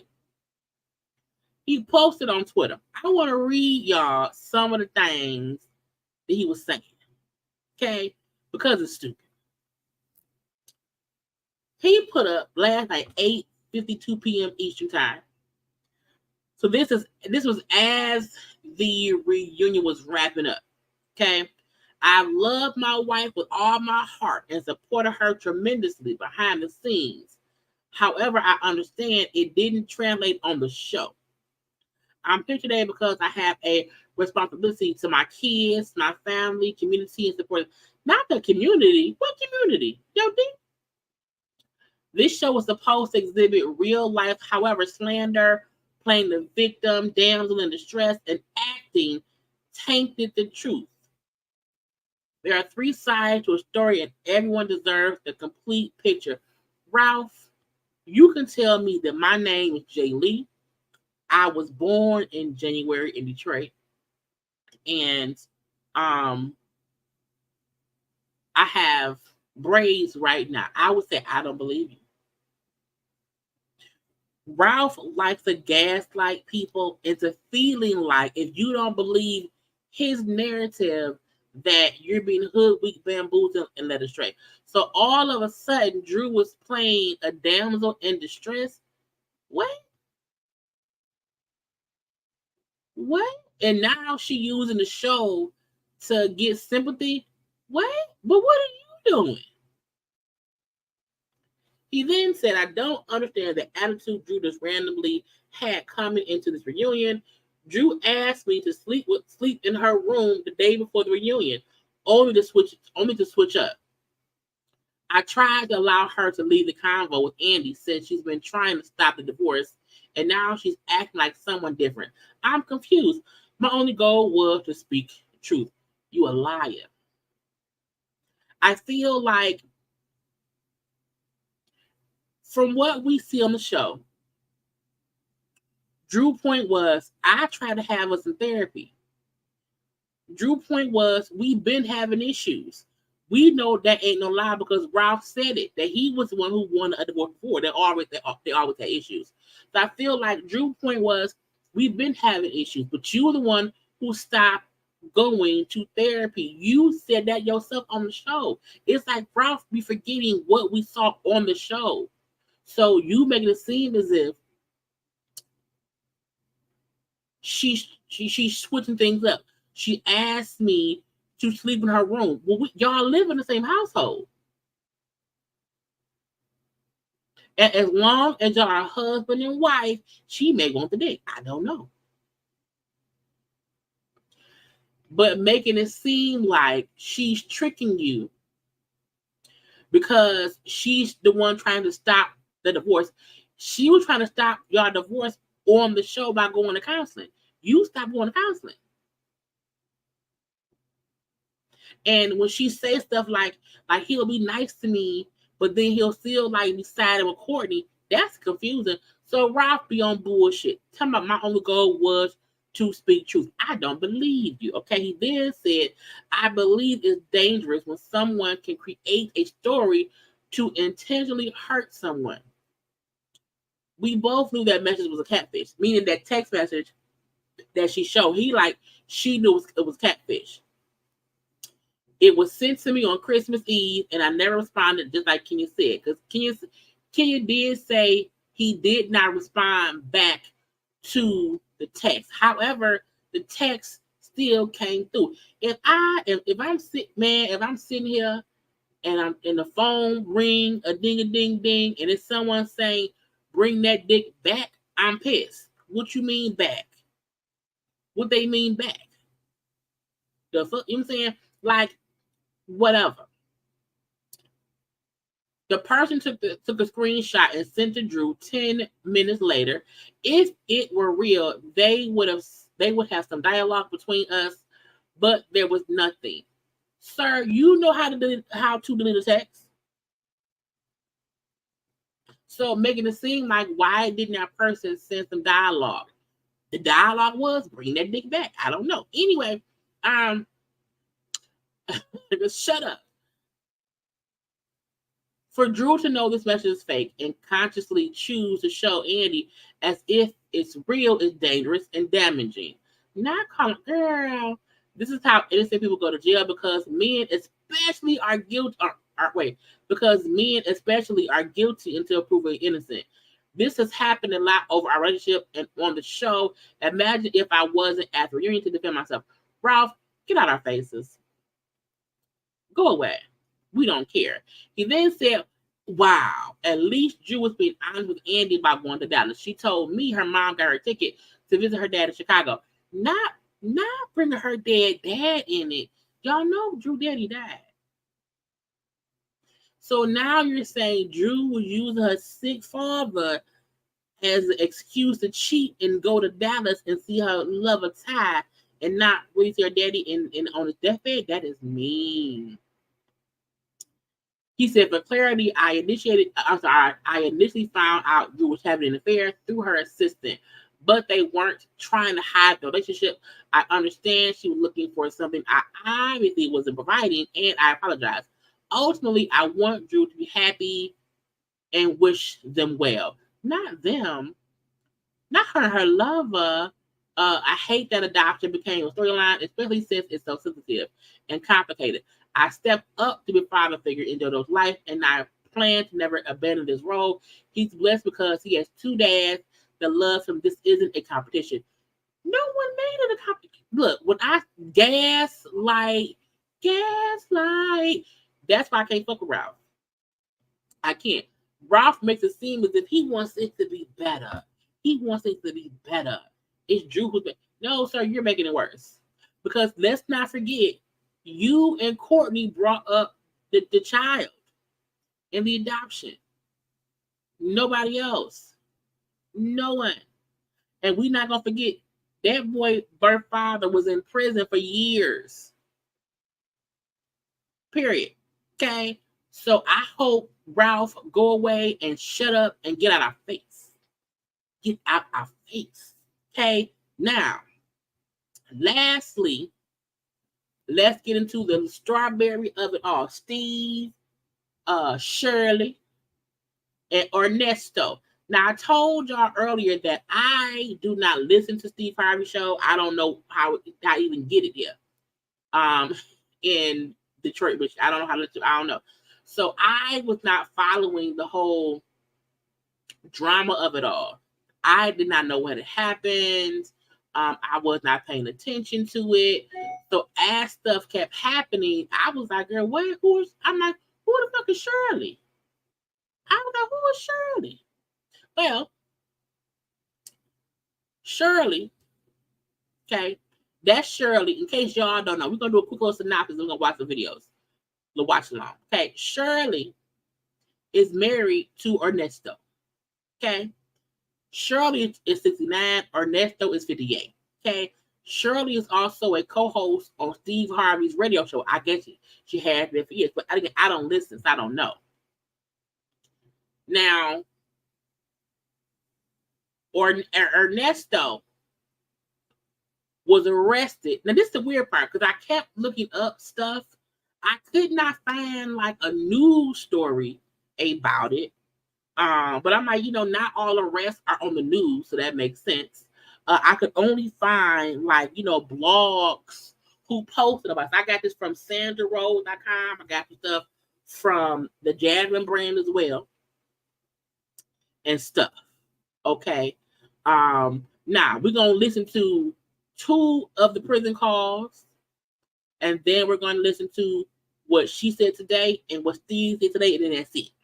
Okay. So we're gonna be here for another hour. Damn it, man. Okay.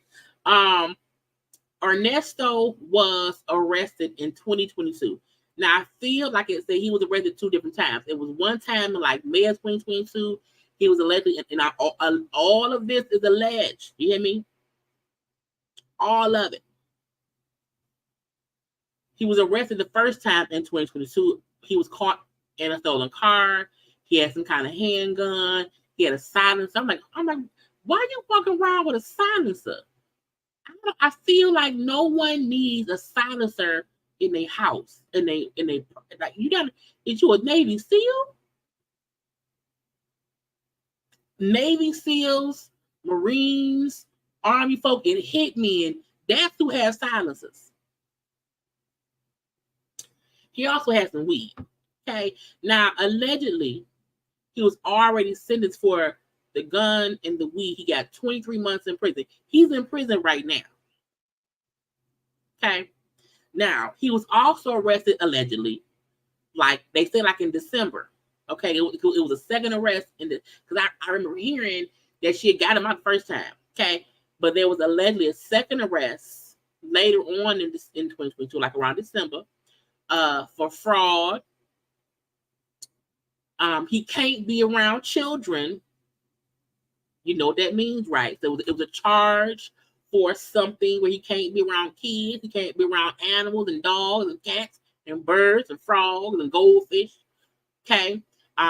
There was allegedly, some photos of people who, are not adults around here. Okay. So again, I need y'all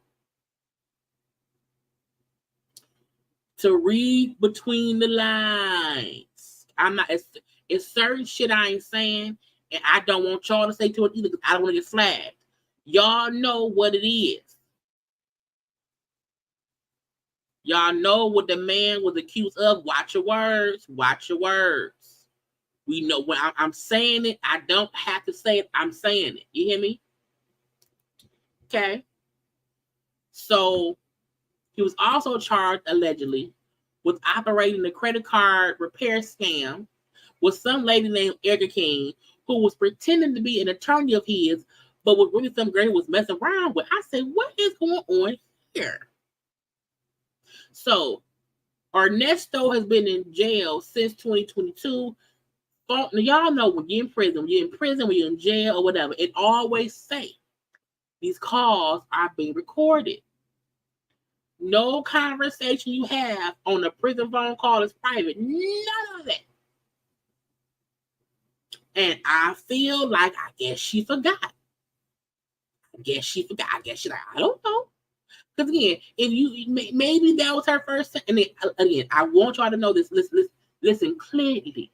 I don't know her. I don't know him. Okay. So if she been in prison before, if her first husband or some man she dated was a prisoner, I don't know. And I didn't have time to do a deep dive into her or him. I have the bare necessities of what happened. You know, just saying.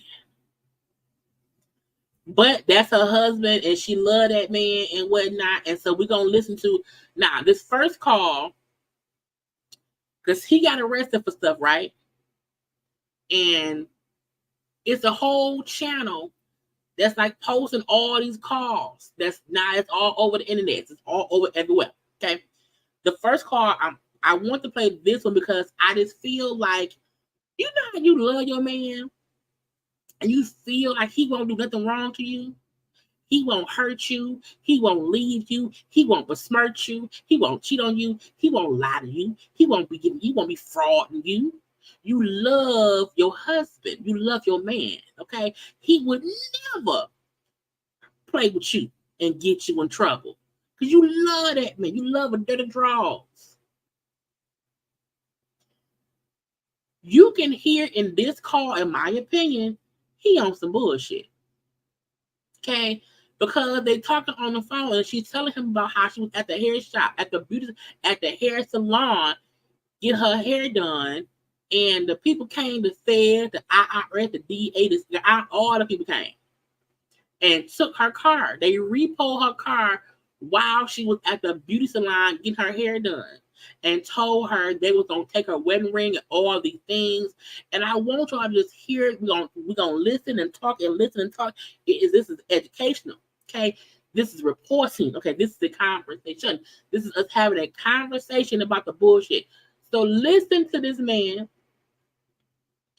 as she tells him what happened and then listen to how he responds. Well, it was going okay. The police picked up my truck today. What truck? What do you mean, what truck? Talking about your white truck? Yeah. What? Well, he said, what truck?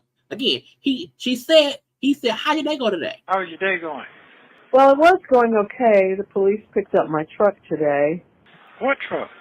What do you mean, what truck? What you mean, what truck? What other truck? About your white truck? Yeah. What? Yeah. Why would they do that? Why would they do that? They said it's being used in the investigation. Wow. Wow. Really? I can't believe I'm arrested for all these charges and you're my wife and they came and got your stuff? I can't believe it. Well, by gosh, jolly wow. Wow. Wow. Yeah. What? Yeah, they came to the salon where I was, and they waited outside for me. When I got ready to go, they blocked me in, and it was a tow truck there.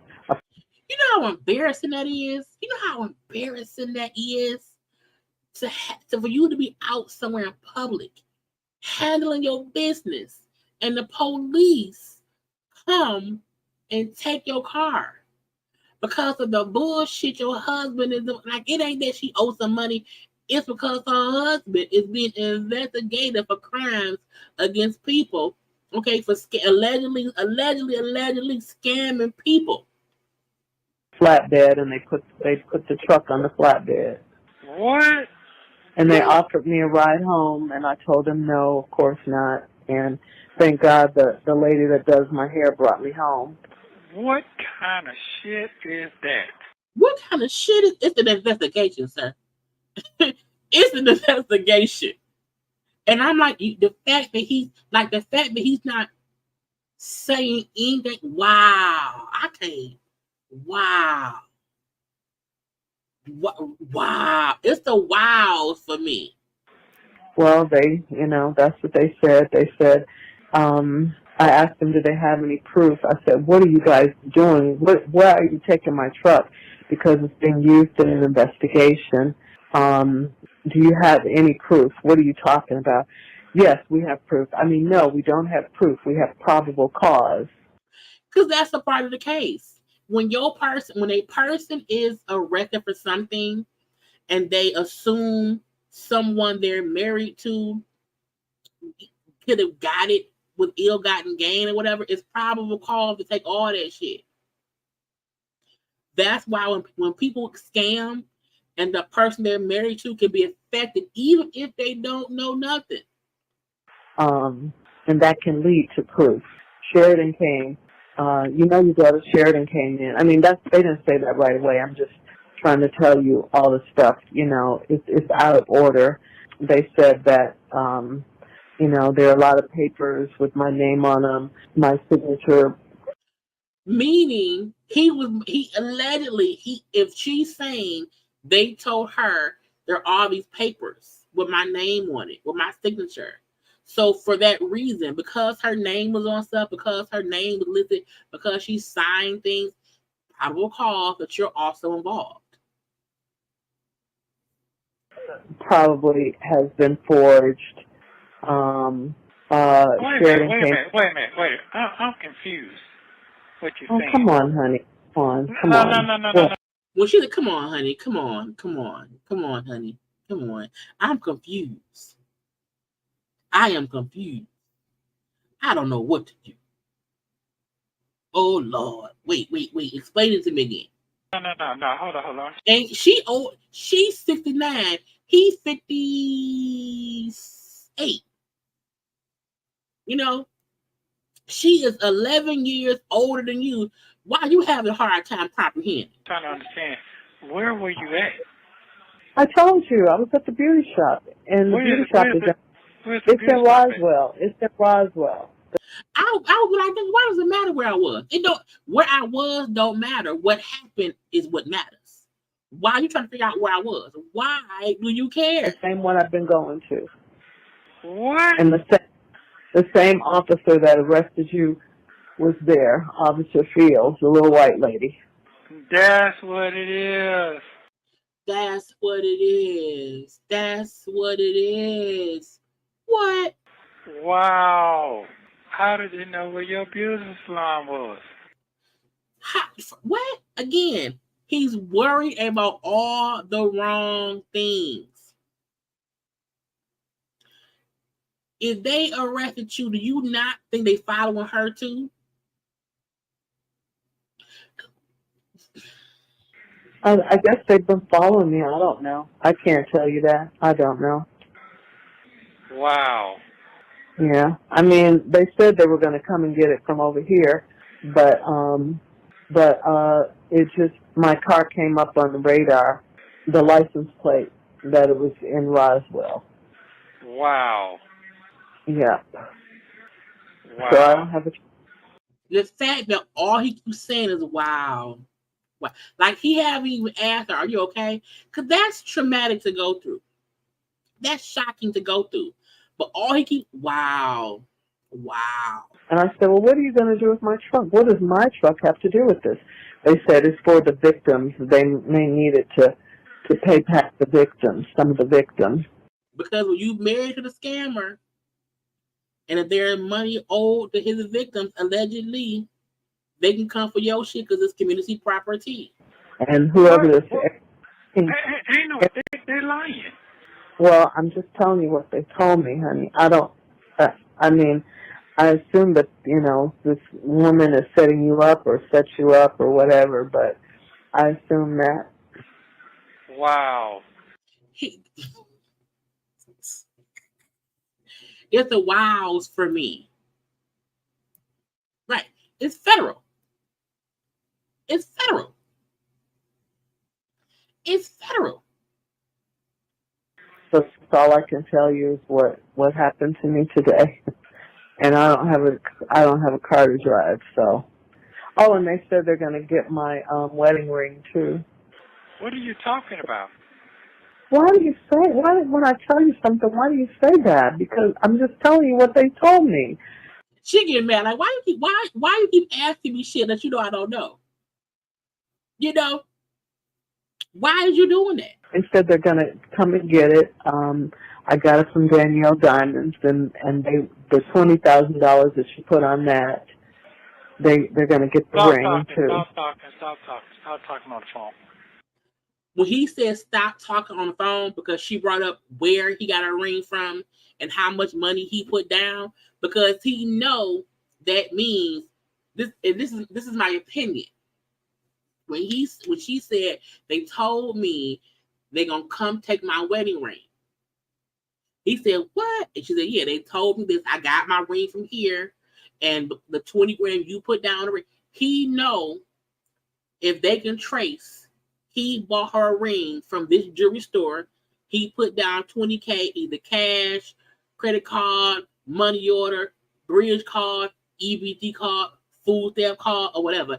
That's another notch on the investigation. See where the money came from. And when he realized she's saying too much, that can get me in trouble, stop. And to me, because this is my opinion, it's not fact. My opinion is, when you buy somebody a gift, when you get somebody something and it's nothing up with it, you know, it's nothing up with what you bought, how you bought it, you don't care about someone saying, you know, the ring you got me when we got engaged, you know, from Zales, you know, you put the $20K down. The person I said, don't say that, don't say that, don't say that, don't say, you know what I'm saying? Like, why does she need to stop talking about the ring you bought her? Stop talking on the phone.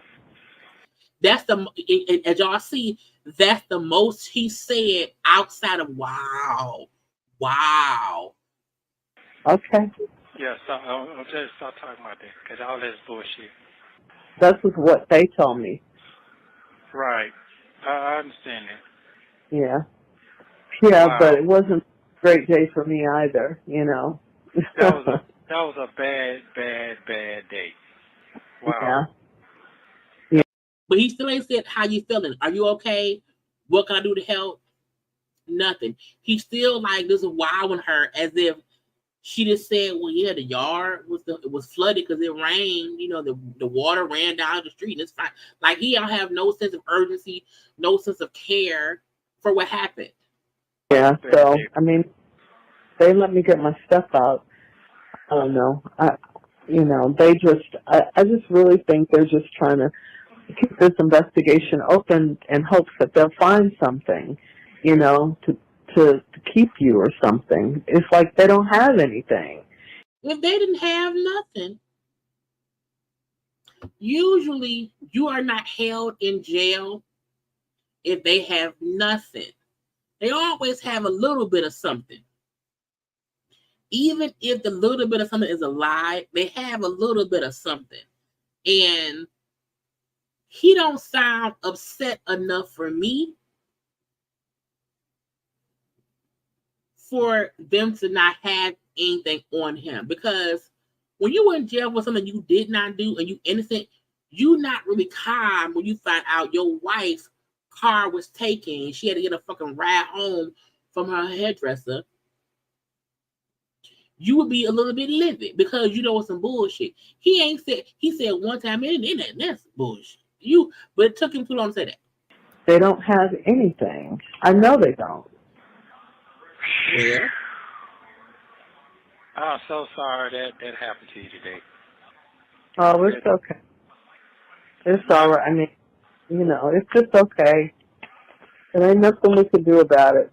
You know, apparently they're really after you. They think you're some sort of big, I don't know. I don't know. You know. I understand. Yeah, they're just really trying to stick it to you. That's what it seems like. Yeah, I see that. Yeah. Oh, and they mentioned the Bentley. They said something, I can't remember exactly what they said about the Bentley. They mentioned the Bentley, that was part of the investigation, my truck, because they're trying to confiscate all your assets, I guess. So they said, we're trying to pay the victims. We're trying to pay the victims. It ain't no victim. What it is, they're trying to hold on to your stuff. And first of all, I'm not going to talk on the phone. I'm not going to talk on the phone. Because everything you say can and will be held against you in a court of law. Now, I also believe whenever somebody is in jail, you should not have these kind of conversations over the phone. You have these kind of conversations. Your wife should talk to your lawyer. Your lawyer then talk to you, because at that point it's client attorney privilege. Okay? But I feel like I don't know what happened. I don't know what's true. I don't know what they know. So I don't want to have no kind of conversation just in case they pick up one little note and it leads down a path of guilty. So I'm not going to say nothing on here. They listen to everything you say. So yeah. I'm not trying to do that, and I know what it is. So I'm not finna get all in. I'm not going to talk on the phone. Yeah, okay. But I understand what you're saying. Wow. Damn. Yeah, I'm so sorry that happened. Yeah, I know. It's okay, you know. It's okay. And she's still thinking he's innocent. She's still feeling like the police are just targeting him, thinking he's some criminal mastermind, and it'll be over one day. And it's like, ma'am, no. Boy, look at here. Wow. Yeah. Wow. Yeah, it just hurts my heart that they think you're some sort of monster. You don't know who he is. You don't know who he is. What? What? They said what? Now again, y'all, this is from conversations, back in 2022. This is not anything recent. Even though it's been leaked recently, these are old phone calls from 2022 when she believed his innocence. Yeah. It's like they keep adding charges and adding charges. Adding, the longer you're in there, the more charges they add. Right. Well, they have to do that to keep me. They add and take off, add and take off, add and take off. Yeah. That's what they've been doing. And then when they get in the courtroom, it gets so confusing. Wow. Damn. I can imagine how that was with all them folks around you like that. Wow. Yeah. Y'all see Shirley? Girl, Shirley got her hair done, and she went outside, and the police was out there. They took Shirley's car. Yeah, girl, they took her car. Bertha had to drive her home, honey. It was messy. She was crying. Her hair sweated out. It was messy. It was bad, y'all. But, I just faced it head on. It's, it's like nothing I could do. What a day today for you. Yeah, there's nothing I could do about it. You can leave them. Wow. I just came out and said, what is going on here? Because they had the police car back and blocking me in. I couldn't get out. Even if I wanted to get out, I couldn't get out. Wow. Mm-hmm. Wow. Okay, then. Not okay then. No, not okay. And they said, "Oh, we'll take you home. We'll give you a ride home. Where you live with Tasha and they said all that." What? Yeah. Well, it's, it's just like, yeah, they're just really trying to discredit you. You have no idea who your husband is, who you're married to. I told them, the person you're talking about is not the man I'm married to. Well, that's the point. We don't know what we don't know. That be the kicker. And the fact that he not even saying, baby, you know that ain't me. Baby, they lying to you. Baby, you know we've been together all the time. I love you, baby. I would never. All this is a big misunderstanding, baby. Look, I am not no monster. That's what it is, baby. I know they telling you that you don't know me, baby. They don't know me. You know me, Shirley. You know me, baby. Oh, you have no idea who your husband is, and just trying to discredit you, and and just I understand. yeah, I'm so sorry. I'm so sorry. They always try to pretend like they're your friends, so you tell them, they think, flip up and tell them stuff. Wow. Well, you can sit down and talk to us, but get a lawyer and come and sit down and talk to us. What? What? A lawyer? Yeah. Wow. But it's like, why would I do that when you all are trying to make him out to be some kind of monster? Wow. Who, what, when, where, how, why, and this all the W's. All the W's in the 1H. Well, my life. Yeah. And mine. Oh man, I tell you. Damn, it seems like this shit is a movie to me. It's just unreal. I know, but it's like, I get what you're saying about the past. They're trying to, just because, you did time in the past, people change all the time. People change. They're trying to hold you, for the mistakes you made when you were young. That's not right, and it's not fair.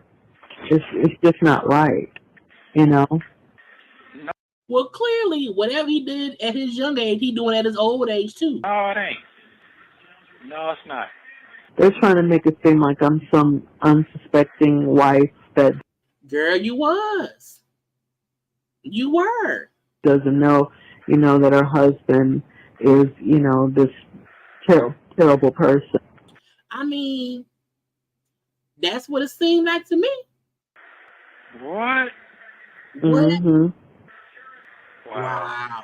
I feel so I sad. just feel sad that that shit embarrassing. All of that. Yep. I'm just wow. It's embarrassing, humiliating, it's everything. Well, everybody that's, I guess, ever been in your circle, they've contacted. What? Yeah, I think so. They've contacted a lot of people. Because when they did the story, they put out, if you know him or whatever, if you know anything about this case, call us or contact us. And people contacted them, they said. Oh, okay. Well, that's fine. Everybody know me, so hey, everybody think I got money because they told me I took $1 million. I don't know where I'm gonna take $1 million from. Yeah, you don't have no $1 million in the bank. You don't have $1 million lifestyle. We don't even have a house anymore. She said we don't even have a house no more. Now, that was one conversation of her talk. Now again, I needed y'all to hear how nonchalant, non-caring. I'm like, to me, he sounded guilty. He sounded guilty because I'm like, he didn't ask enough questions for me. You know what I'm saying? Him wanting to know, well, what was you at when you took the car? Oh, okay. Wow. Okay. You was, okay. In the ring? Oh, okay. Like, I'm like, I would have had 18,750. I would have all these other questions. And then he didn't do that. He, again, Ernesto on some bullshit. Now, the whole big to do was because a call leaked and it was her on there talking about Steve. Now, the reason we have to listen to this is because when we listen to her apology for what we're about to hear, I was like, I need to see what she said to see what's the big uproar about what was said. Okay, so this is their conversation. Again, this is still back in 2022. I feel like maybe like October 2022, when her and Ernesto, boom, boom, boom, had this conversation while he's in prison on this call. I told Steve yesterday, Tosh was telling me I should tell him and all that stuff, and you know, she was like, well, he's going to want to know. I said, well, if I don't tell him and he asks me, I'll just tell him because I just couldn't talk about it. I just, you know, I didn't know. I just didn't want to deal with it. I couldn't talk about it. He'll understand. So anyway, I just called him and I told him, and you know. We don't know what he's called. Well, we know where the calls came from. It's very weird that these full prison calls are being leaked, but it's not like, because we heard, you know, Tori and Meg's prison call too and whatnot, because once stuff is in the cases, in the files, you can just go get it. And it's for sure a messy ass person. No, he was all right. He asked me if I needed anything, and you know, I told him no, I was okay. You know, I don't want to ask him for anything money-wise, but, you know, thank you for offering, and if I do need something, you know, I'll let him know. Oh, okay. Okay. So what do you have to say about the whole situation? He didn't have too much to say. He just said, you know, find out everything that I could, and depending on the outcome, I got to start moving forward with my life. Now, again, because she works on the Steve Harvey show, the radio show, and she's saying how I told Steve what was going on, because at this point, it was going to come out. So she's saying how I told Steve about what's going on, because it's now getting in the news that, you know, Shirley Strawberry from the Steve Harvey Morning Show, husband, So now that his name was being mentioned, I got to tell him what's going on, because, again, he might get put into it. And when she said that what Steve was saying, okay, you need something? No, I'm good. Okay, well, find out as much as you can, and then just, you know, move forward with whatever you find out. Now, this is his response to her saying, Steve told me to just find out what I need to find out, and then, you know, move on as you see fit. You know, and I said, yeah, I know. I'm going to start looking for a place on Monday. I mean, you know, yeah. Right. Okay. Okay. So that means that he's saying that I'm guilty. That's basically what he's saying. Well, no, he didn't say that. He didn't what she said. That ain't what he said. Just, no, he didn't say that. He just said that you gotta, you know, he didn't say that. He didn't say that. You just gotta make sure you got your stuff together, and you know, you still gotta move forward. That's all he said. He didn't say you were guilty. He didn't say any of that. Oh. I mean, he might feel that way, but that's not what he said. Oh. Okay. Okay. And it's, I mean, you know, I said it's okay. If the truth will come out, you know, the truth will come out. Right. I mean, I've seen all that. I've seen your boss go through a lot of shit too. Still standing. I've definitely. Right. Yeah. Exactly. Yeah. I mean, he wasn't being judgmental. He didn't judge or anything. Not to my face, anyway. Now, to me, this is a regular phone call between a husband and wife talking about work shit. You know what I'm saying? However, him making it seem as if, oh, well, Steve think I'm guilty. And she like, well, no, that ain't what he said, you know. But again, that was great advice. You should find out all that you can, because clearly you didn't know some things. Because had you knew these things would not be happening to you. It's weird that it still feels like she's still lost in the sauce at this point. Like she don't know what to do. And she's trying to figure out, well, what the fuck should I do? And he still feel like, well, you know, they think I'm guilty. You look a little bit guilty. You know, I've never gone through anything like this before, ever.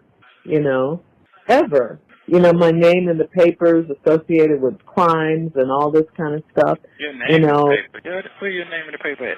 I mean, not the papers, in the news, okay? Where is that at?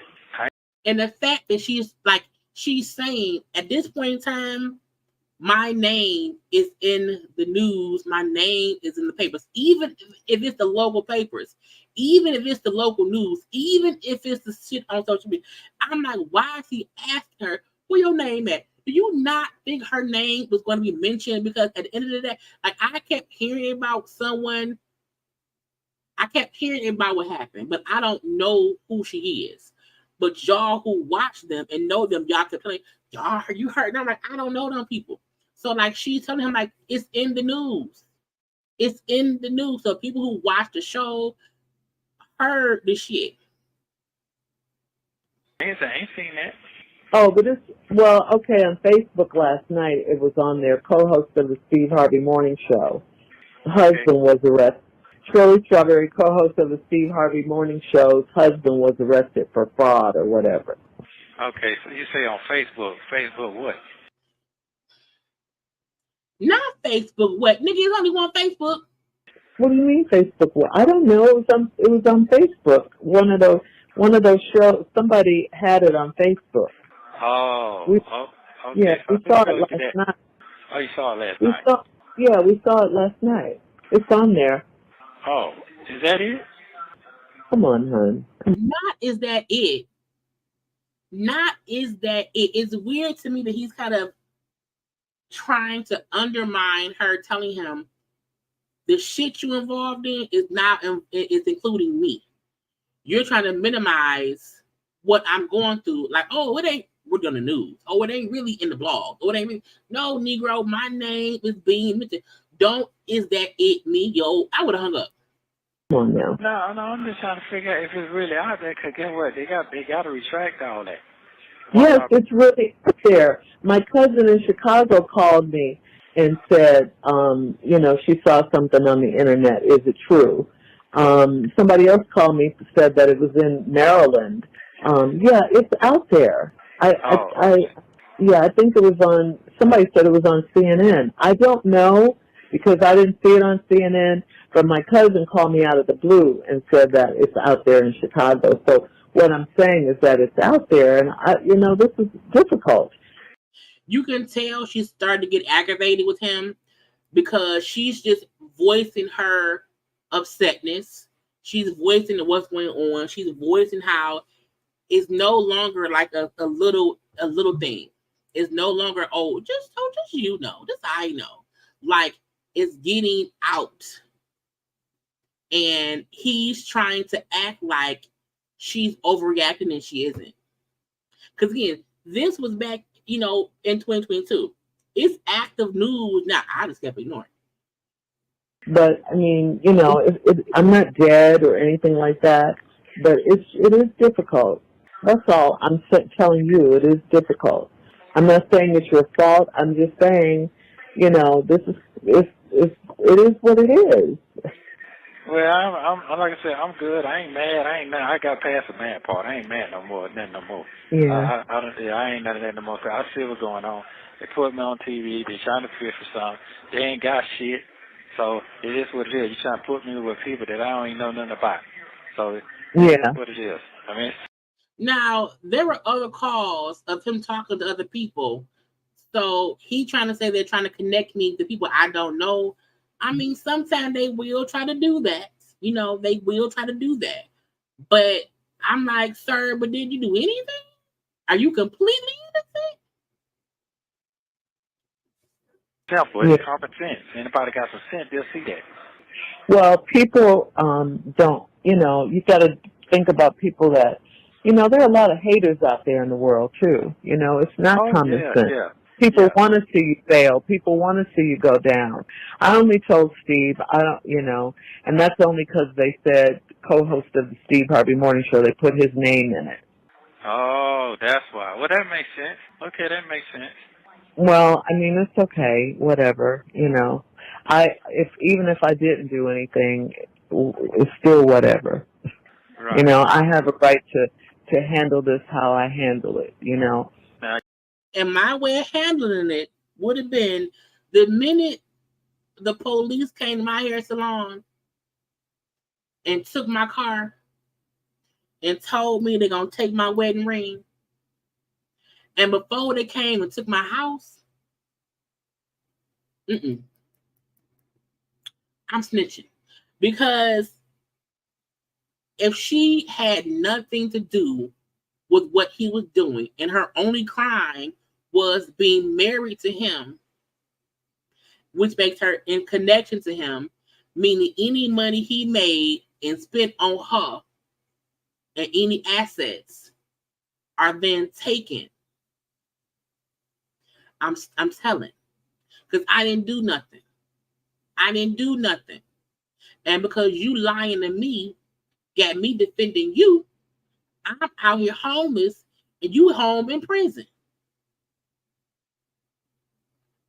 That's why I always say, put shit in your own, have your own. You shouldn't, look, ain't nothing wrong with getting married and building together. I get that. But always know exactly what the person that's helping you build shit is doing. When you don't understand what's going on, ask questions. When you don't know what's happening, don't sign shit. If you don't know where the money came from, ask for the receipts, okay? And her crime was she allowed that man to put her in his business. She allowed him to be her husband. And he used her naiveness and love against her and got that lady car, house, and now she's embarrassed. You do. You definitely do. And it's a lot. If I don't feel like talking about it, I don't feel like talking about it, period. I don't. I mean, there are enough people out there, I'm sure, that are running their mouths. It was all on my Instagram. I had to cut my Instagram off, Damn, it was going that deep? Are you kidding me? Yes. Wow, so you had to cut it off. Well, yeah, I had to turn the comments off and all of that, yeah. Oh, okay. I got you. And he just so calm. He's so calm. It's all over the news. It's all over the world. And he just so calm because he in prison. It don't affect him no more. Okay, I got you. Wow. Okay, then. Wow. Yeah, because they were saying really horrible things. About me and you. Just hurtful things, yeah. Very hurtful, very damaging, all of that. Now, we not going to say, we know what he's accused of. We don't have to say it. However, I also feel like I don't like it when people go to people's social media and comment on their social media. If you feel like that lady married that man and he crossed all the boundaries and all the lines in life, just say that on your page. You know what I'm saying? The fact that you're like, they came on my page and had all these things, that I'm like,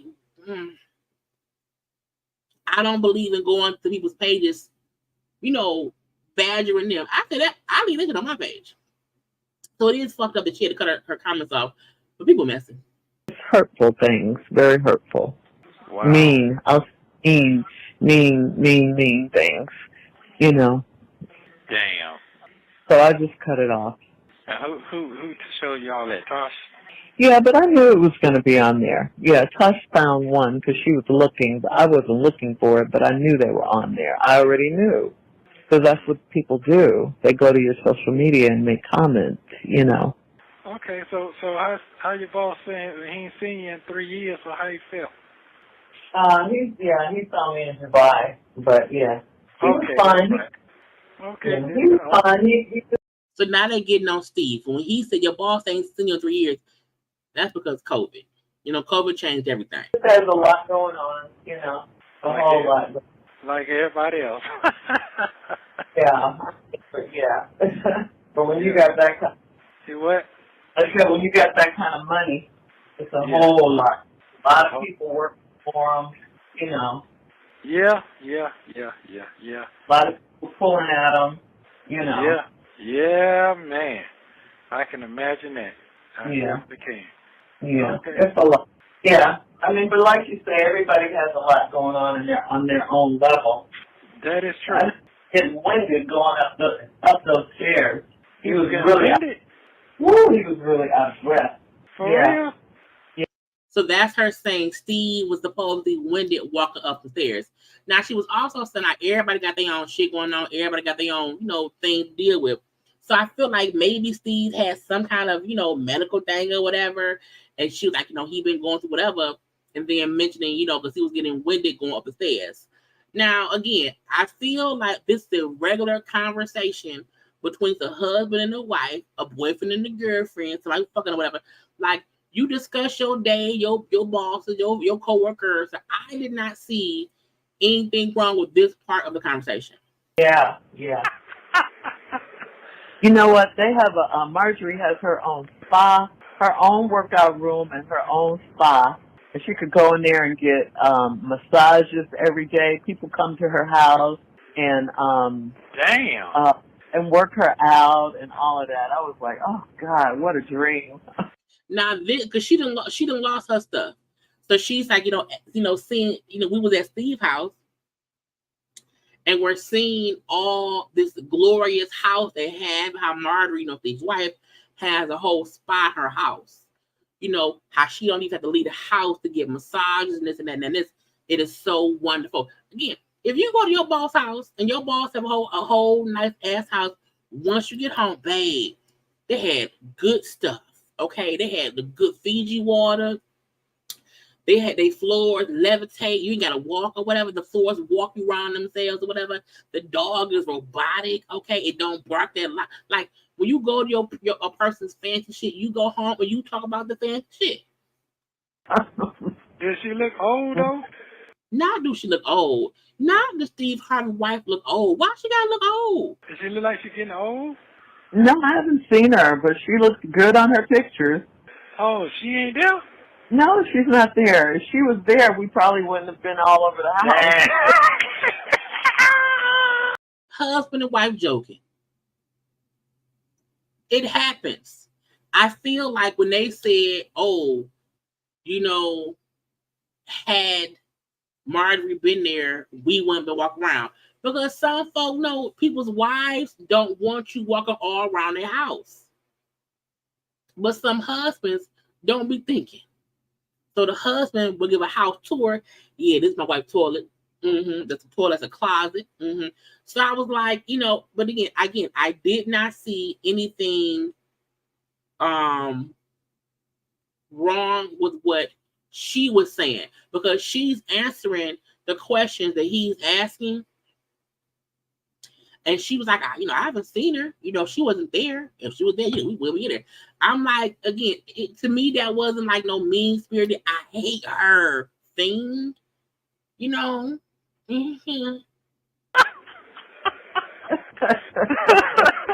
But done it. No, he's scared. Not saying, he's scared. I was like, ma'am, even though I feel like she meant it, I also feel like she meant it in a joking, this is a private conversation. It's between me, him, and the prison. This conversation won't be aired for the world to see. Because even though we know that prison calls are recorded, I don't think anyone thinks them talking to their husband about their boss's wife's spa at the house would be a big to-do. You know what I'm saying? I don't think she thought, this would be public knowledge. So let me, say, it's like when you talking to somebody one-on-one, you're not trying to be like, it's kitchen table talk. It's kitchen table talk. So I was like, it's fine. Damn, sure right. God, what you say? He's scared. God. All of that. Yeah. But, yeah. everything. I knew I wasn't supposed to be in there, but he brought us in, so I said okay. But I mean, I'm glad he did because it gives you a chance to dream. You know, it's like, wow, have a sauna in your house, have a steam room. You know, all the things that you go outside of the house to do. Not that, but things like that I would love to have inside, so I wouldn't have to go outside for those. You know, like get my hair done, get my nails done, get a massage. You know, people come to you. Yeah, and you know, and then she gets in these little You've seen these chambers where people get in. You know, like remember they used to talk about Michael Jackson having that tube-like thing he used to get in. Now, Grandma got a chamber. Grandma getting all the good health things over there. Yeah. Oh, damn. Yeah. Okay, yeah. But a lot of rich people do that. Y'all know LeBron and them, these athletes be having these amazing things. And rich folk had the best of the best. I'm not surprised. I'm not surprised at all. They have the money to do that. But I like her saying, like, seeing all of that, it gives me, like, inspiration because I want that too someday. I would love to not have to leave my house to get my hair done. She was, to me, it wasn't shade. Like, yeah, she's got stuff like that in her spa, which is really cool, you know. What the chamber do? Yeah. I guess it helps your skin, you know, stay tight, and you know, it's light therapy, that ultraviolet light. Damn. It helps. Yeah, I mean, they got, you know, it's really cool the things that they have. You know, it's like, man, I would love to have stuff like that. You know, to be able, you know, like for my knees, for example, just go in there, you know, get a massage, get my knees worked on, you know, all of that. They got all of that kind of stuff. Like she'll have a chiropractor come to the house. You know, it's just really cool. You sound more envious and like she wants that lifestyle too. It don't sound like hate to me. Damn. Mhm. Well, they so trying. They got money. They got money. But does he use that stuff, or he just look at it? He got a big, gigantic gym, like huge, with all kinds of state-of-the-art equipment. I mean, I'm not working out, but at least I'm walking. I wasn't winded going up those stairs, I'll tell you that. He was breathing like... For real? Yes. Damn. I know. You got all that stairs, all that stuff in there and doing all that? Yeah, I was really surprised about that. Because when he walked up those stairs, he was very winded. Very winded. But he smoked a cigarette too, though. See? Yeah, he smokes cigars, and I don't know if he does cardio. I think he just lifts weights and stuff. I don't know if he does cardio. You got to do something for your heart. You know what I'm saying? Yeah, you got to do that now. Damn. Yeah. So, yeah, he was very winded. So last night when I got home, I came home about 4-something. I lied down from about 5 to 6 or something 6 to 7. And then I got up and walked. I was like, I don't want to be winded like that. Joking about the boss. Joking about her boss. And I'm 3 years older than he is. Damn. Hmm. I know he gave you a big ass hug. I know he did. Yeah, he did. He was happy to see us. Okay, all right, okay. Then. He always invites us over there. We don't never go. Wow. Yeah. That's good. Because I don't even know if she's there, and she's I don't. Nope. Damn. Wow. She looks at us as the help. You know. You did tell me that. That's not a good feeling. Yeah. Yeah. Wow. Right, and that's, it is what it is. Whatever. So her saying she feel like Steve's wife Marjorie treats them like the help. I mean, that's a feeling. That's a feeling. That's how she feel. Now all that shit let's get to it's getting late, y'all. We getting late. Lord, it's getting late. The last two things is what she said, because she went on the radio to say sorry.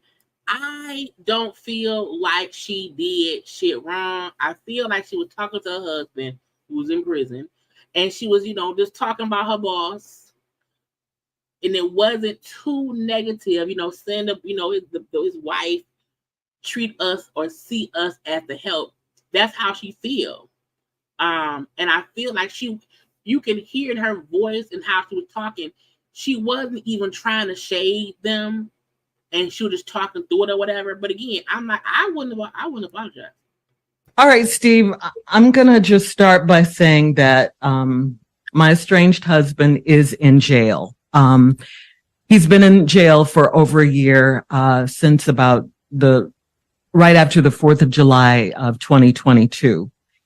And recently, some phone calls from last year between he and I were leaked.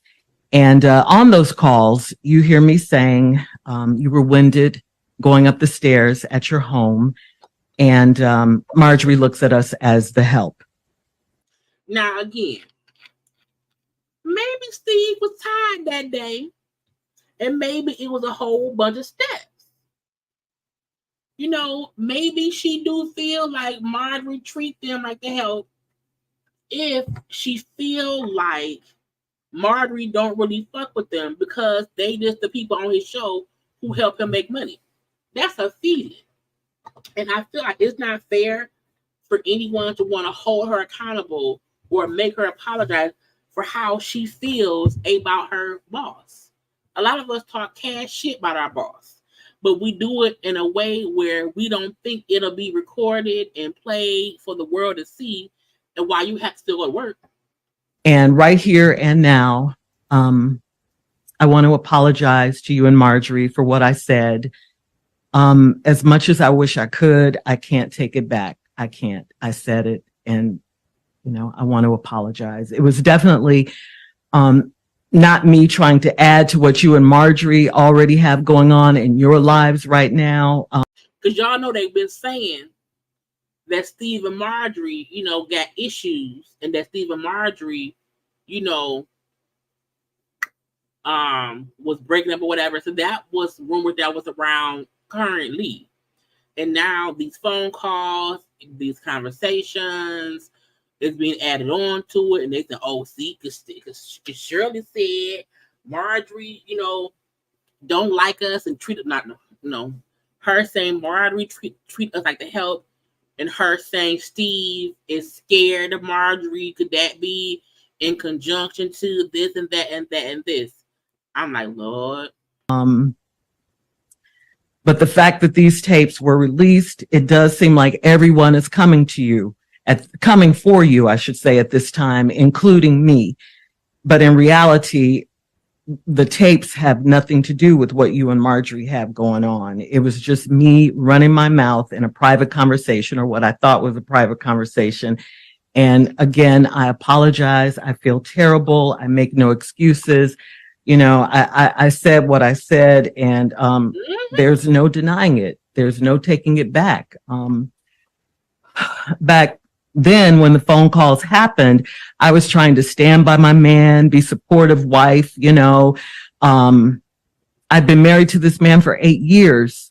I had no idea that all this was going on with him. I had no idea. And the charges that he's facing are horrific. They are really bad. I for sure did not want your name mentioned in any kind of way associated with my mess. So I had to call you. I had to tell you it was a hard call for me to make. But I called you. And I want to clear something up, Steve. You did not introduce me to him. I met him through a friend. I should say an ex-friend now. Anyway, so back to what I was saying. I had to tell you, he was in jail. It was going to come out. I didn't want you to hear it from anyone else. I wanted you to hear it from me, because I knew once the police and everyone, got involved, and they were already involved, and they found out who his wife was and who she worked with and all of that. And this is a gotcha. She didn't do shit wrong. Her private conversation, a one-on-one conversation with her husband, it was leaked. Even though somebody requested a copy of these phone calls, it was still leaked. Because ain't nobody really trying to get, because these conversations that's being leaked is nothing legal about what's being said. It's all messy shit that the blogs will pick up. Because Shirley's saying, Steve was a little bit winded. Steve maybe scared of Marjorie. Okay. They have a beautiful home, and sometimes I feel like his wife treats us like the help. None of that had anything to do with that man being in jail. Now, the conversation of her and him talking about, her car being taken and all that shit with the police, now that's part of the case. That part, cool. But when people then released the conversation of her talking to her then husband about her boss and how she felt, how she was, admiring how great their house was, none of that had anything to do with that man's case. People literally leaked that information to be messy. Literally, it's messy on her part because she worked with Steve. It's also the narrative of how Steve and Marjorie, was this couple who, because y'all know they was saying Steve was mean to people on the sets of his shows. How son don't talk to him, saying all this shit. So it's this piling on to it. And the fact that she now has to come and apologize publicly at her, can you imagine you work at the Piggly Wiggly and you say your boss saying shit and you mad for this, that, or the other, and then the boss forced you to go on a microphone at the Piggly Wiggly and talk to everybody in the earshot and say, I'm sorry for saying, I feel like when I saw you that day going up all them stairs and you breathing real heavy, I said you was winded. I'm sorry, and I feel like your wife looked at me as the help. However, when I did something y'all did not like that made y'all look bad, I'm now being forced to be on the radio saying sorry. We see so many, we just seen how, I think Jimmy Fallon, who had to apologize to his staff because the staff felt like he created a toxic work environment. A staff member is saying, I feel like my boss's wife looks at us as a help. And she did not say it in any messy way. She did not elaborate on it. She did not call. All she said was her feeling. That's how I feel. Because if she was here, we wouldn't be around here, which means that's how things are. That's the environment. I'm cool with Steve, but not much as wife. Because she treats us like the help. Why is the employee being made to apologize for how she feels about her boss when she was talking in a private conversation?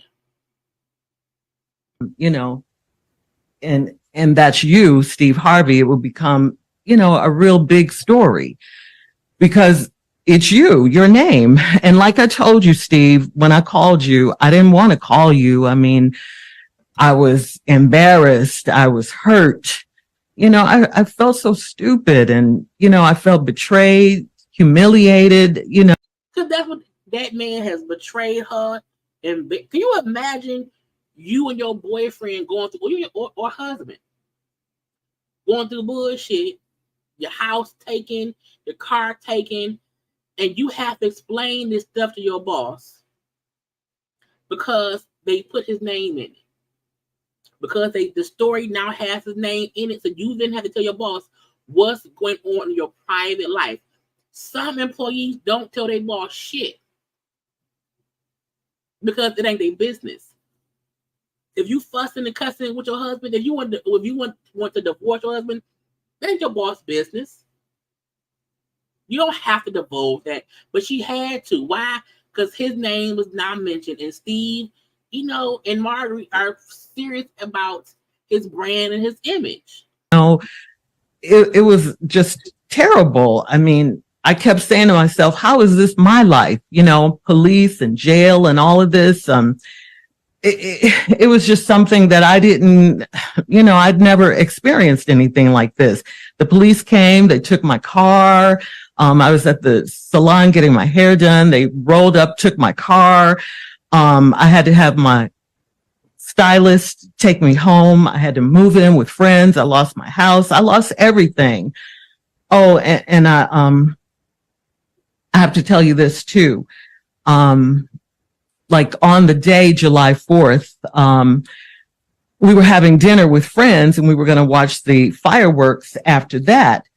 And so the fireworks didn't happen that night because it was like a terrible, terrible storm. So the fireworks got canceled.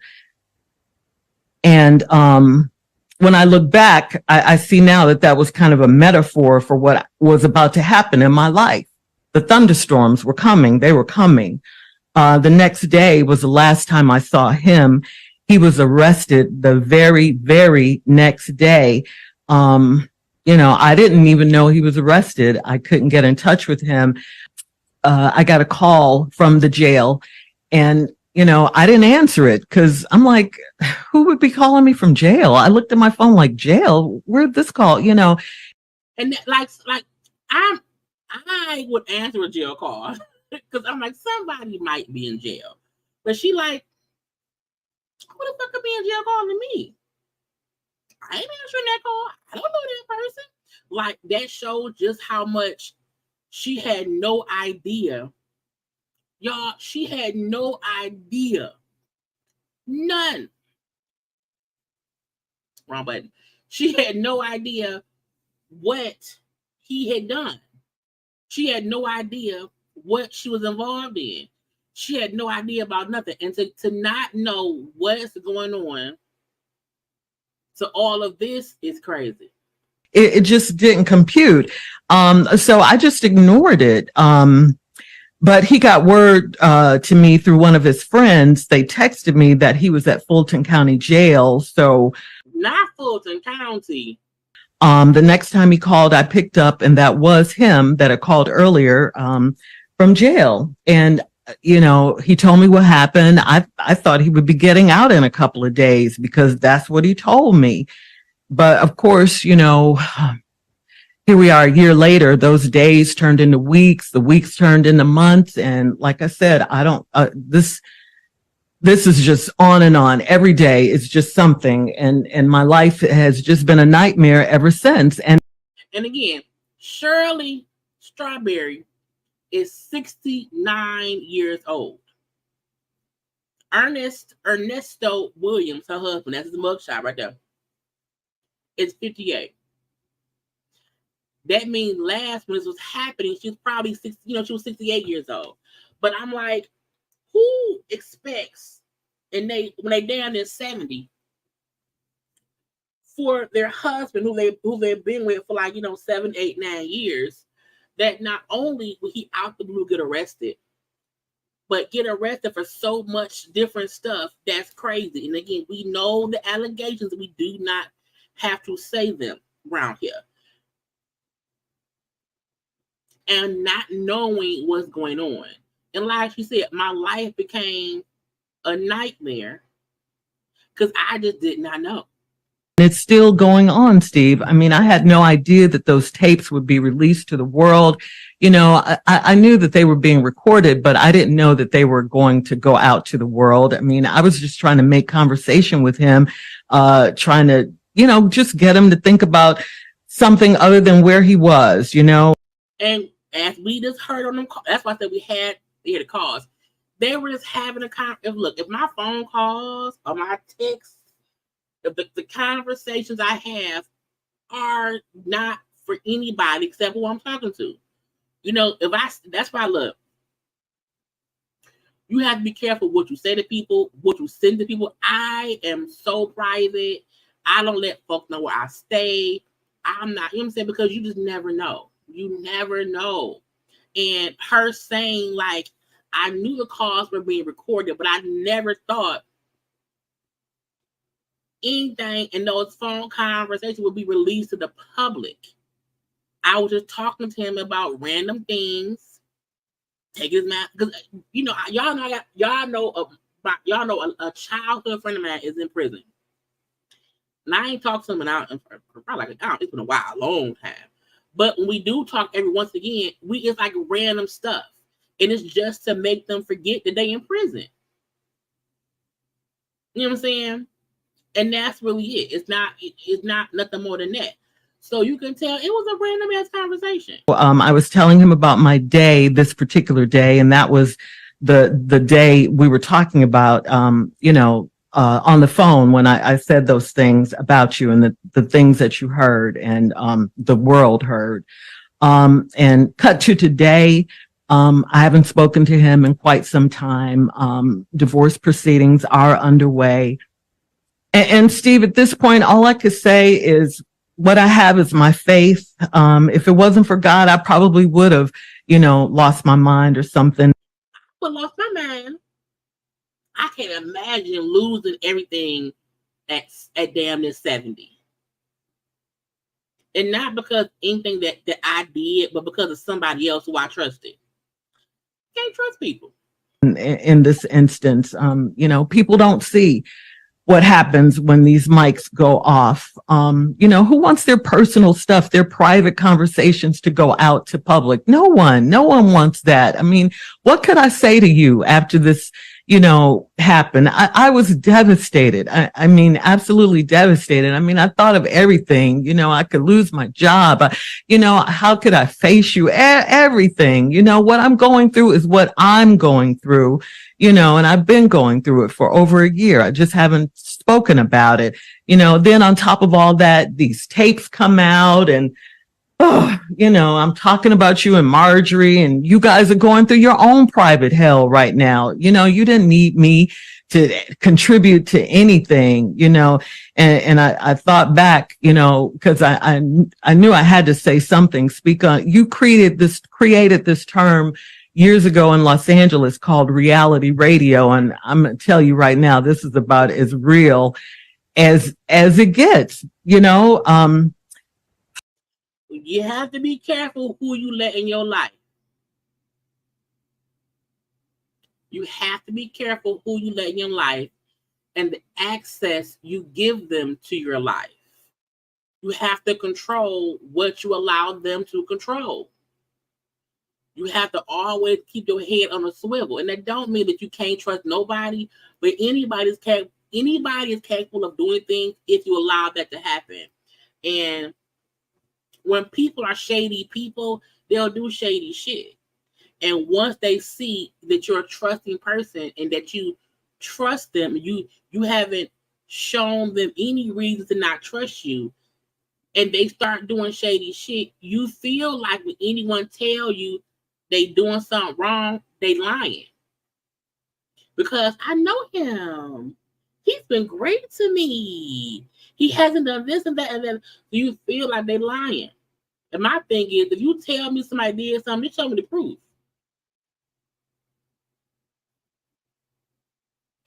And everything should be looked into. Because when somebody says somebody did something, that means somebody lying. You should never put all your trust into one. The only person I trust wholeheartedly is my mama. Where's my sister? My mom. My mom was the one. My mama would never be on no shit. You know what I'm saying? And I think you need to have at least one person that you trust over everybody else. Even if you trust other people, you have to have someone that's your sounding board. And I feel like she didn't have nobody as a sounding board. And she wasn't listening to people who was like, girl, he doing these things. And she trusted in love, and look where it got her. And the reason I'm here before you now, I wanted to say it live on the radio, is because your name is in it. We've been friends for a long time, Steve, and these jail calls were made public, and I wanted to give you and Marjorie a public apology and to ask for your forgiveness publicly. I just wanted to have a real moment with you. And, I have to tell you, I've been coming to work every day because, it's my only safe haven right now. It gave me a place where I could still be myself and forget my troubles for a little while, and just, do my job. I want to thank you guys. I want to thank you, of course, Steve, Tommy, Junior, and of course, my girl, Karla, for the space. peace and the grace that you guys have shown me. This is a very difficult time in my life, is if you can imagine. I love you guys. We're family, and I thank you. And I just want to thank everyone. I'm just trying to live. I'm sorry for what you and your wife are going through right now in your life. And I hate your names were dragged into my drama because you certainly don't deserve it. Now,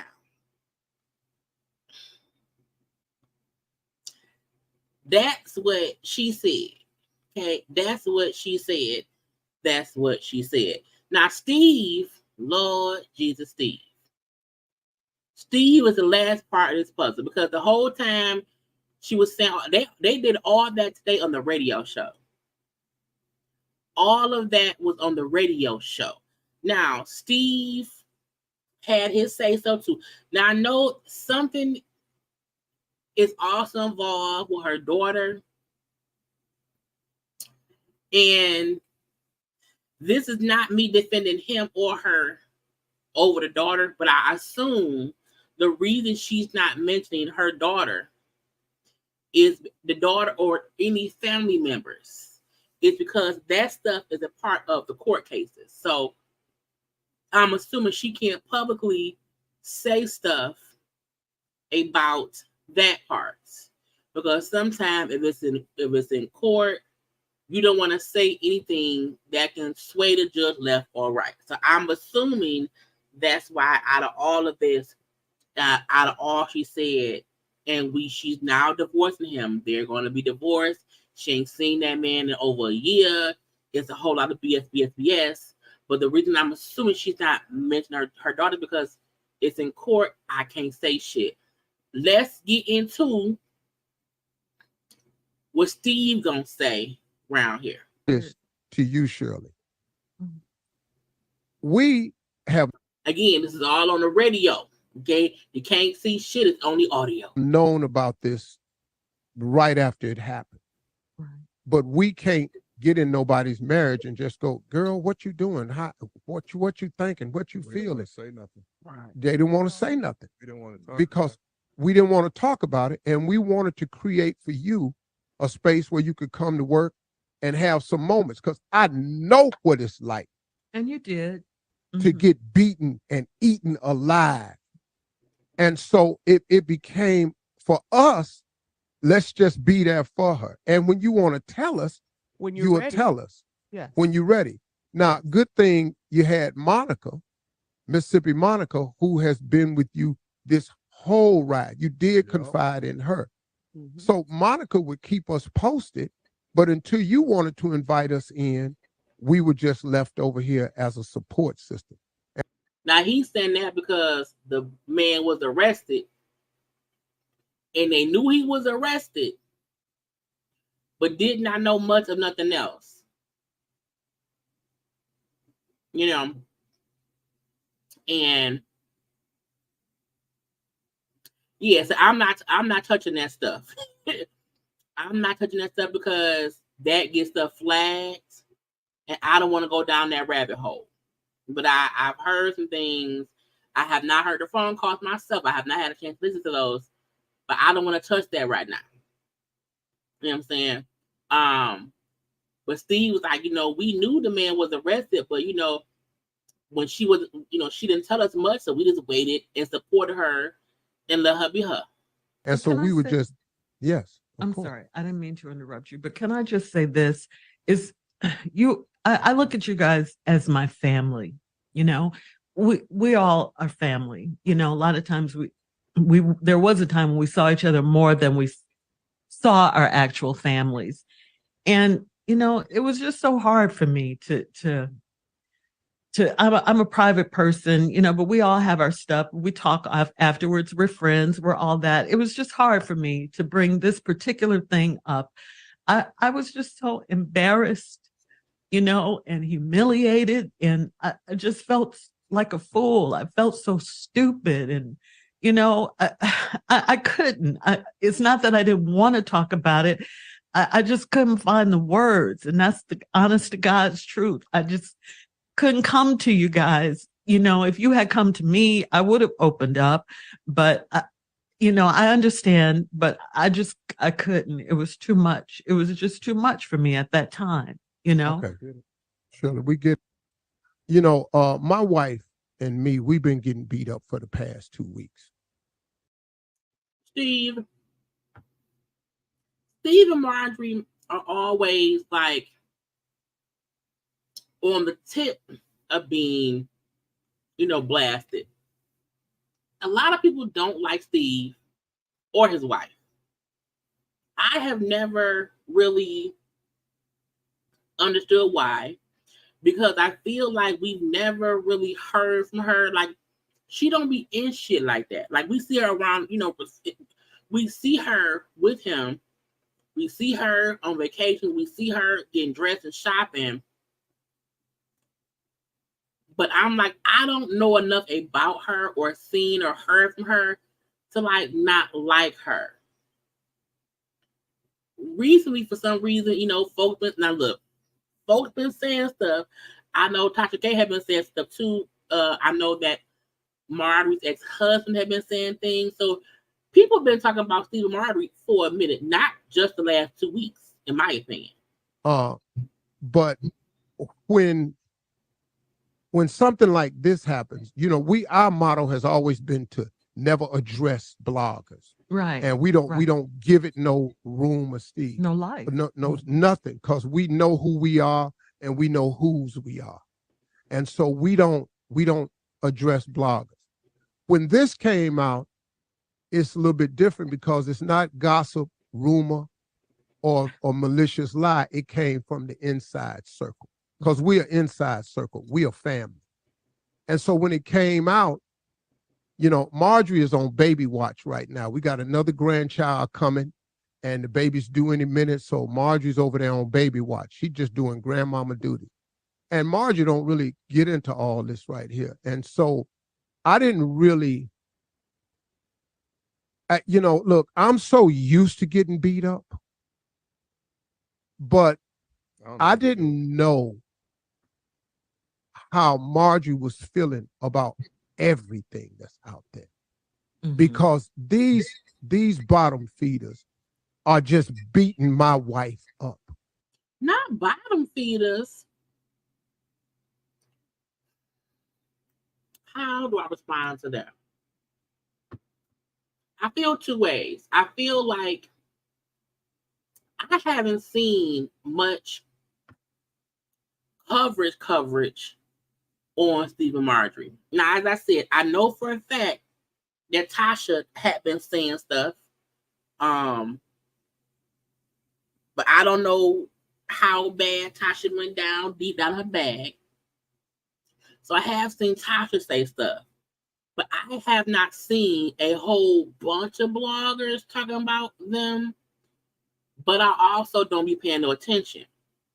So I feel like if they're like looking into who's saying things, and that's what he means by bottom feeders, meaning y'all are creating a narrative about me and my wife that isn't there, and y'all on some bullshit. Y'all grasping at straws that's not there, and because we don't shut it down, the story builds and builds and builds as if the blogger or the news outlet or whoever it is will just keep talking about it because we not addressing it. Because I kept hearing about, I saw her ex interview. Well, no, I didn't see it. I heard about her ex interview with Tasha K. And separate from that, I've seen Tasha K even as of the past couple weeks, talking about Steve and Marjorie, whatever. And when I say seen, all I mean is I saw a thumbnail, so I knew that meant she was discussing them. But I haven't watched what she said. But I'm like, Tasha K not gonna like big up Steve Harvey at all. So I haven't seen what she said, but I saw what she said.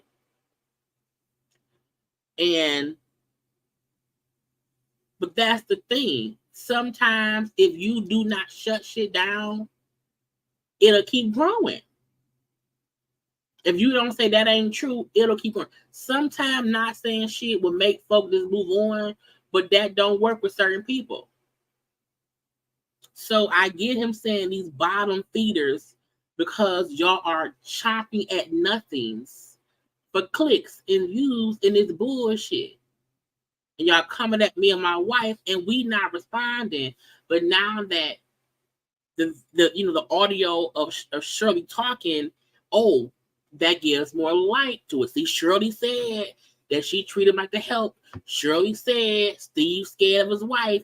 So that gives people more ammunition because, as he said, it came from inside the house. The information came from inside the house. Well, I feel like, why not address what would make Shirley, would make you feel like at any moment my wife thinks of you as the help? Because maybe we don't see that because that ain't how we feel. But I'm like, why are we ignoring what she said? And even though we've made a conscious effort and we said we're not going to address it, I'm tired. And so when this came out, this is how the devil worked. I'm going to pile it on. I'm going to go get somebody that worked for me. Because one more time, God don't come. The devil don't come for those he got. He sends the ones he has. Oh, now that's a word. That's a word. That is a word. Your life been life, and I can feel it. I feel that to my core.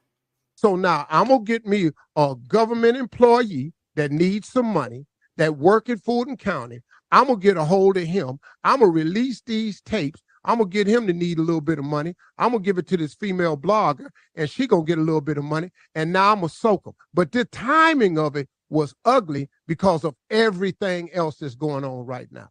Bad timing or good timing. One of the way it go is timing. It's timing. And this is the thing. I told y'all, I said, out of these phone calls, what she said about Steve really had no bearing on nothing.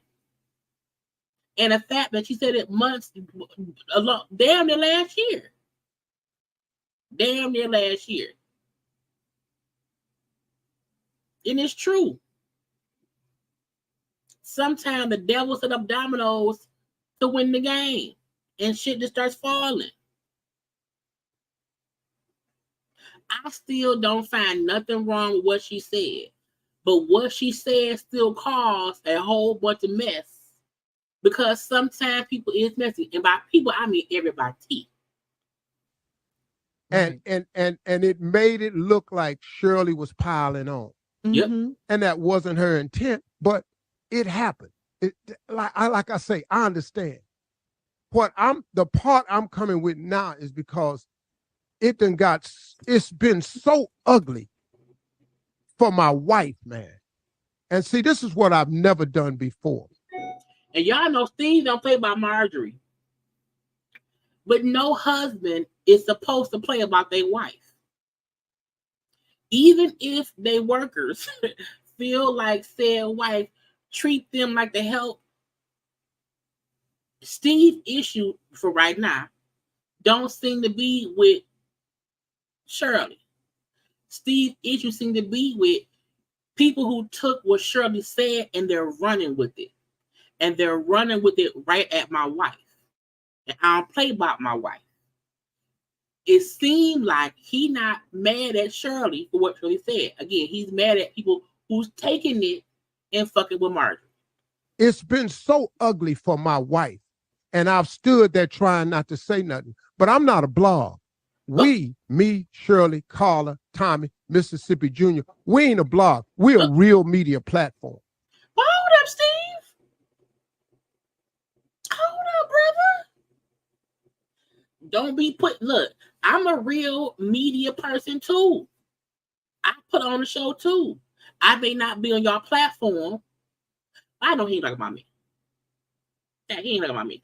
But I do get sick and tired of people who are on bigger platforms making it seem as people on YouTube or bloggers are not like real media. We are. We may not have the access you have, but the same way y'all sit and talk about shit, we sit and talk about shit. We sit and talk about you. Now, people who create mess, people who create lies and mess, those are not people who I would look at as real media. That's just messy ass people. But even some messy ass people grow to be huge media people, i.e. Wendy Williams, i.e. Howard Stern, i.e. Tasha K, i.e. Funky Dineva, i.e. Fox Soul. You know what I'm saying? Sometimes things grow to be what it is. Y'all grew your platform. I'm just saying. And I don't know if you all know what it's like to wake up every morning that we get up, and our job and mission is to brighten your day. And that's my mission too. That's what I do. See love, light, and positivity in the midst of foolishness. And it don't matter how dark our day is.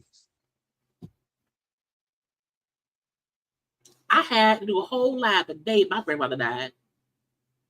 I told them before how a lot of us YouTubers come and bring y'all light and love and laughs no matter what's going on in our own life. It's fucking 12:19. I'm trying to finish this shit because y'all kept asking about it, and we here. We got the job to be the morning show. And I'm not a morning show, though. I'm not a morning person. I'm a night person. And we got to put on the show. And Tommy come in here with Junior come in here off a crisis with sickle cell. Tommy come in here with bad news. Tommy get hit with cancer. Shirley going through her life right here. Karla got a whole family over here. She got to deal with these people down at the school about her kid. She got to take her black daughter down to this school and try to make the best way for her. Everybody got crosses to bear. Everybody, not just y'all, us too. But we got to come in here anyway, and we got to be the morning show. Yep. In spite of what's happening in our life, when it ain't funny or fun or inspirational or motivational or informative at all, we just in here trying to make it. So I get it. Here's the deal. I'm going to tell you something. I'm going to do a list of facts. My wife asked me not to do it because she said, Steve, all them haters going to do is flip anything you say and reverse it. Okay, cool. Well, you're doing it anyway. And sometimes you have to get in front of the bullshit. And you out there just lying about my girl. And you got her this, and you tearing away at her character. And I don't like what you're doing to her. Mm-hmm. I don't like the timing of this jailhouse release because it just seemed like it added more and it came from the inside. I'm tired, but she got to be tired. The woman I married is a good woman. She the best thing ever happened to me. Now that's a husband. That's a husband. That's a support system. That's somebody around here making y'all know I don't play about my wife. Y'all playing with my wife, but I don't play about my wife. She's God-fearing. She's loyal. She's faithful. And she's a kind and loving person. I don't care what nobody says. And y'all quit talking about she was in my other marriage and ruined it. She did. Ooh. First marriage. She was nowhere around that. My marriage, I got divorced in 2005. My marriage was over when the Kings of Comedy was out. A long time ago. A long time. When the Kings of Comedy. When did that come out? That came out. The Kings. That came out in 2000. So he's saying that back in 2000, his marriage was over, but he didn't get divorced until 2005. So for 5 years, it was already a done deal. Y'all just didn't know. Y'all ain't know that though, did you? It was over then. It wasn't worth a quarter then. It took us this long to get to the divorce. That's when the official paperwork came out. But in 2005, let me hip you to something. I had nothing. I lost the radio show we were on in LA on March 23rd, and I lost the only TV show I had May 10th. I mean, Steve Harvey, the Steve Harvey show. May 23rd, I lost the radio show, and May 10th, I lost the TV show. Steve Harvey had no money. Got with Marjorie again, New Year's Eve, met her, talked to her. She was with her kids in Hawaii. We got together in 2006. We had nothing. She didn't marry into no lap of riches. And that is what a lot of people say, that when she got with him because he had a whole bunch of money. And he like, I was dead ass broke. I didn't have nothing. I had nothing. When I asked her to marry me at the end of 2006, and then she said she wanted to get married in 2007, I told her too soon. I got to get some stuff together. She said, what? I said, baby, I ain't really got nothing. I'm trying to build. She said, I'm gonna get in there and build with you. That's the thing. When this is also why some men miss out on their blessings, because you have to pay attention to who's paying attention to what you're trying to get to. Because as he's saying, I ain't had shit back then. I ain't had nothing back then. I was dead broke. And we were together, and I told her I gotta build some shit up. I'm gonna build with you. If the person you with don't see your vision because y'all both don't have nothing, but she's listening to what you want to do and comes up with plans for you to get it done, that's because that person has your back. They want to help you build. You have to allow people, we have to pay attention, because how Shirley got with Ernesto, who ruined her life and what she had built up, he took from her. Steve had nothing and was with Marjorie, okay, and now have an abundance of things that they grew together. Got married in 2007. Do you know what I was doing in 2007? Nothing. We had four stations in 2005. 4. We built this. All of us built this. We had 4 stations. We turned this into something. But that woman got down in that foxhole with me and turned this into something. In 2007, we got married. In 2008, we found out that somebody had stolen 7 years of my tax returns. I ain't gonna mention no names. And we owed the government $22 million and we in debt.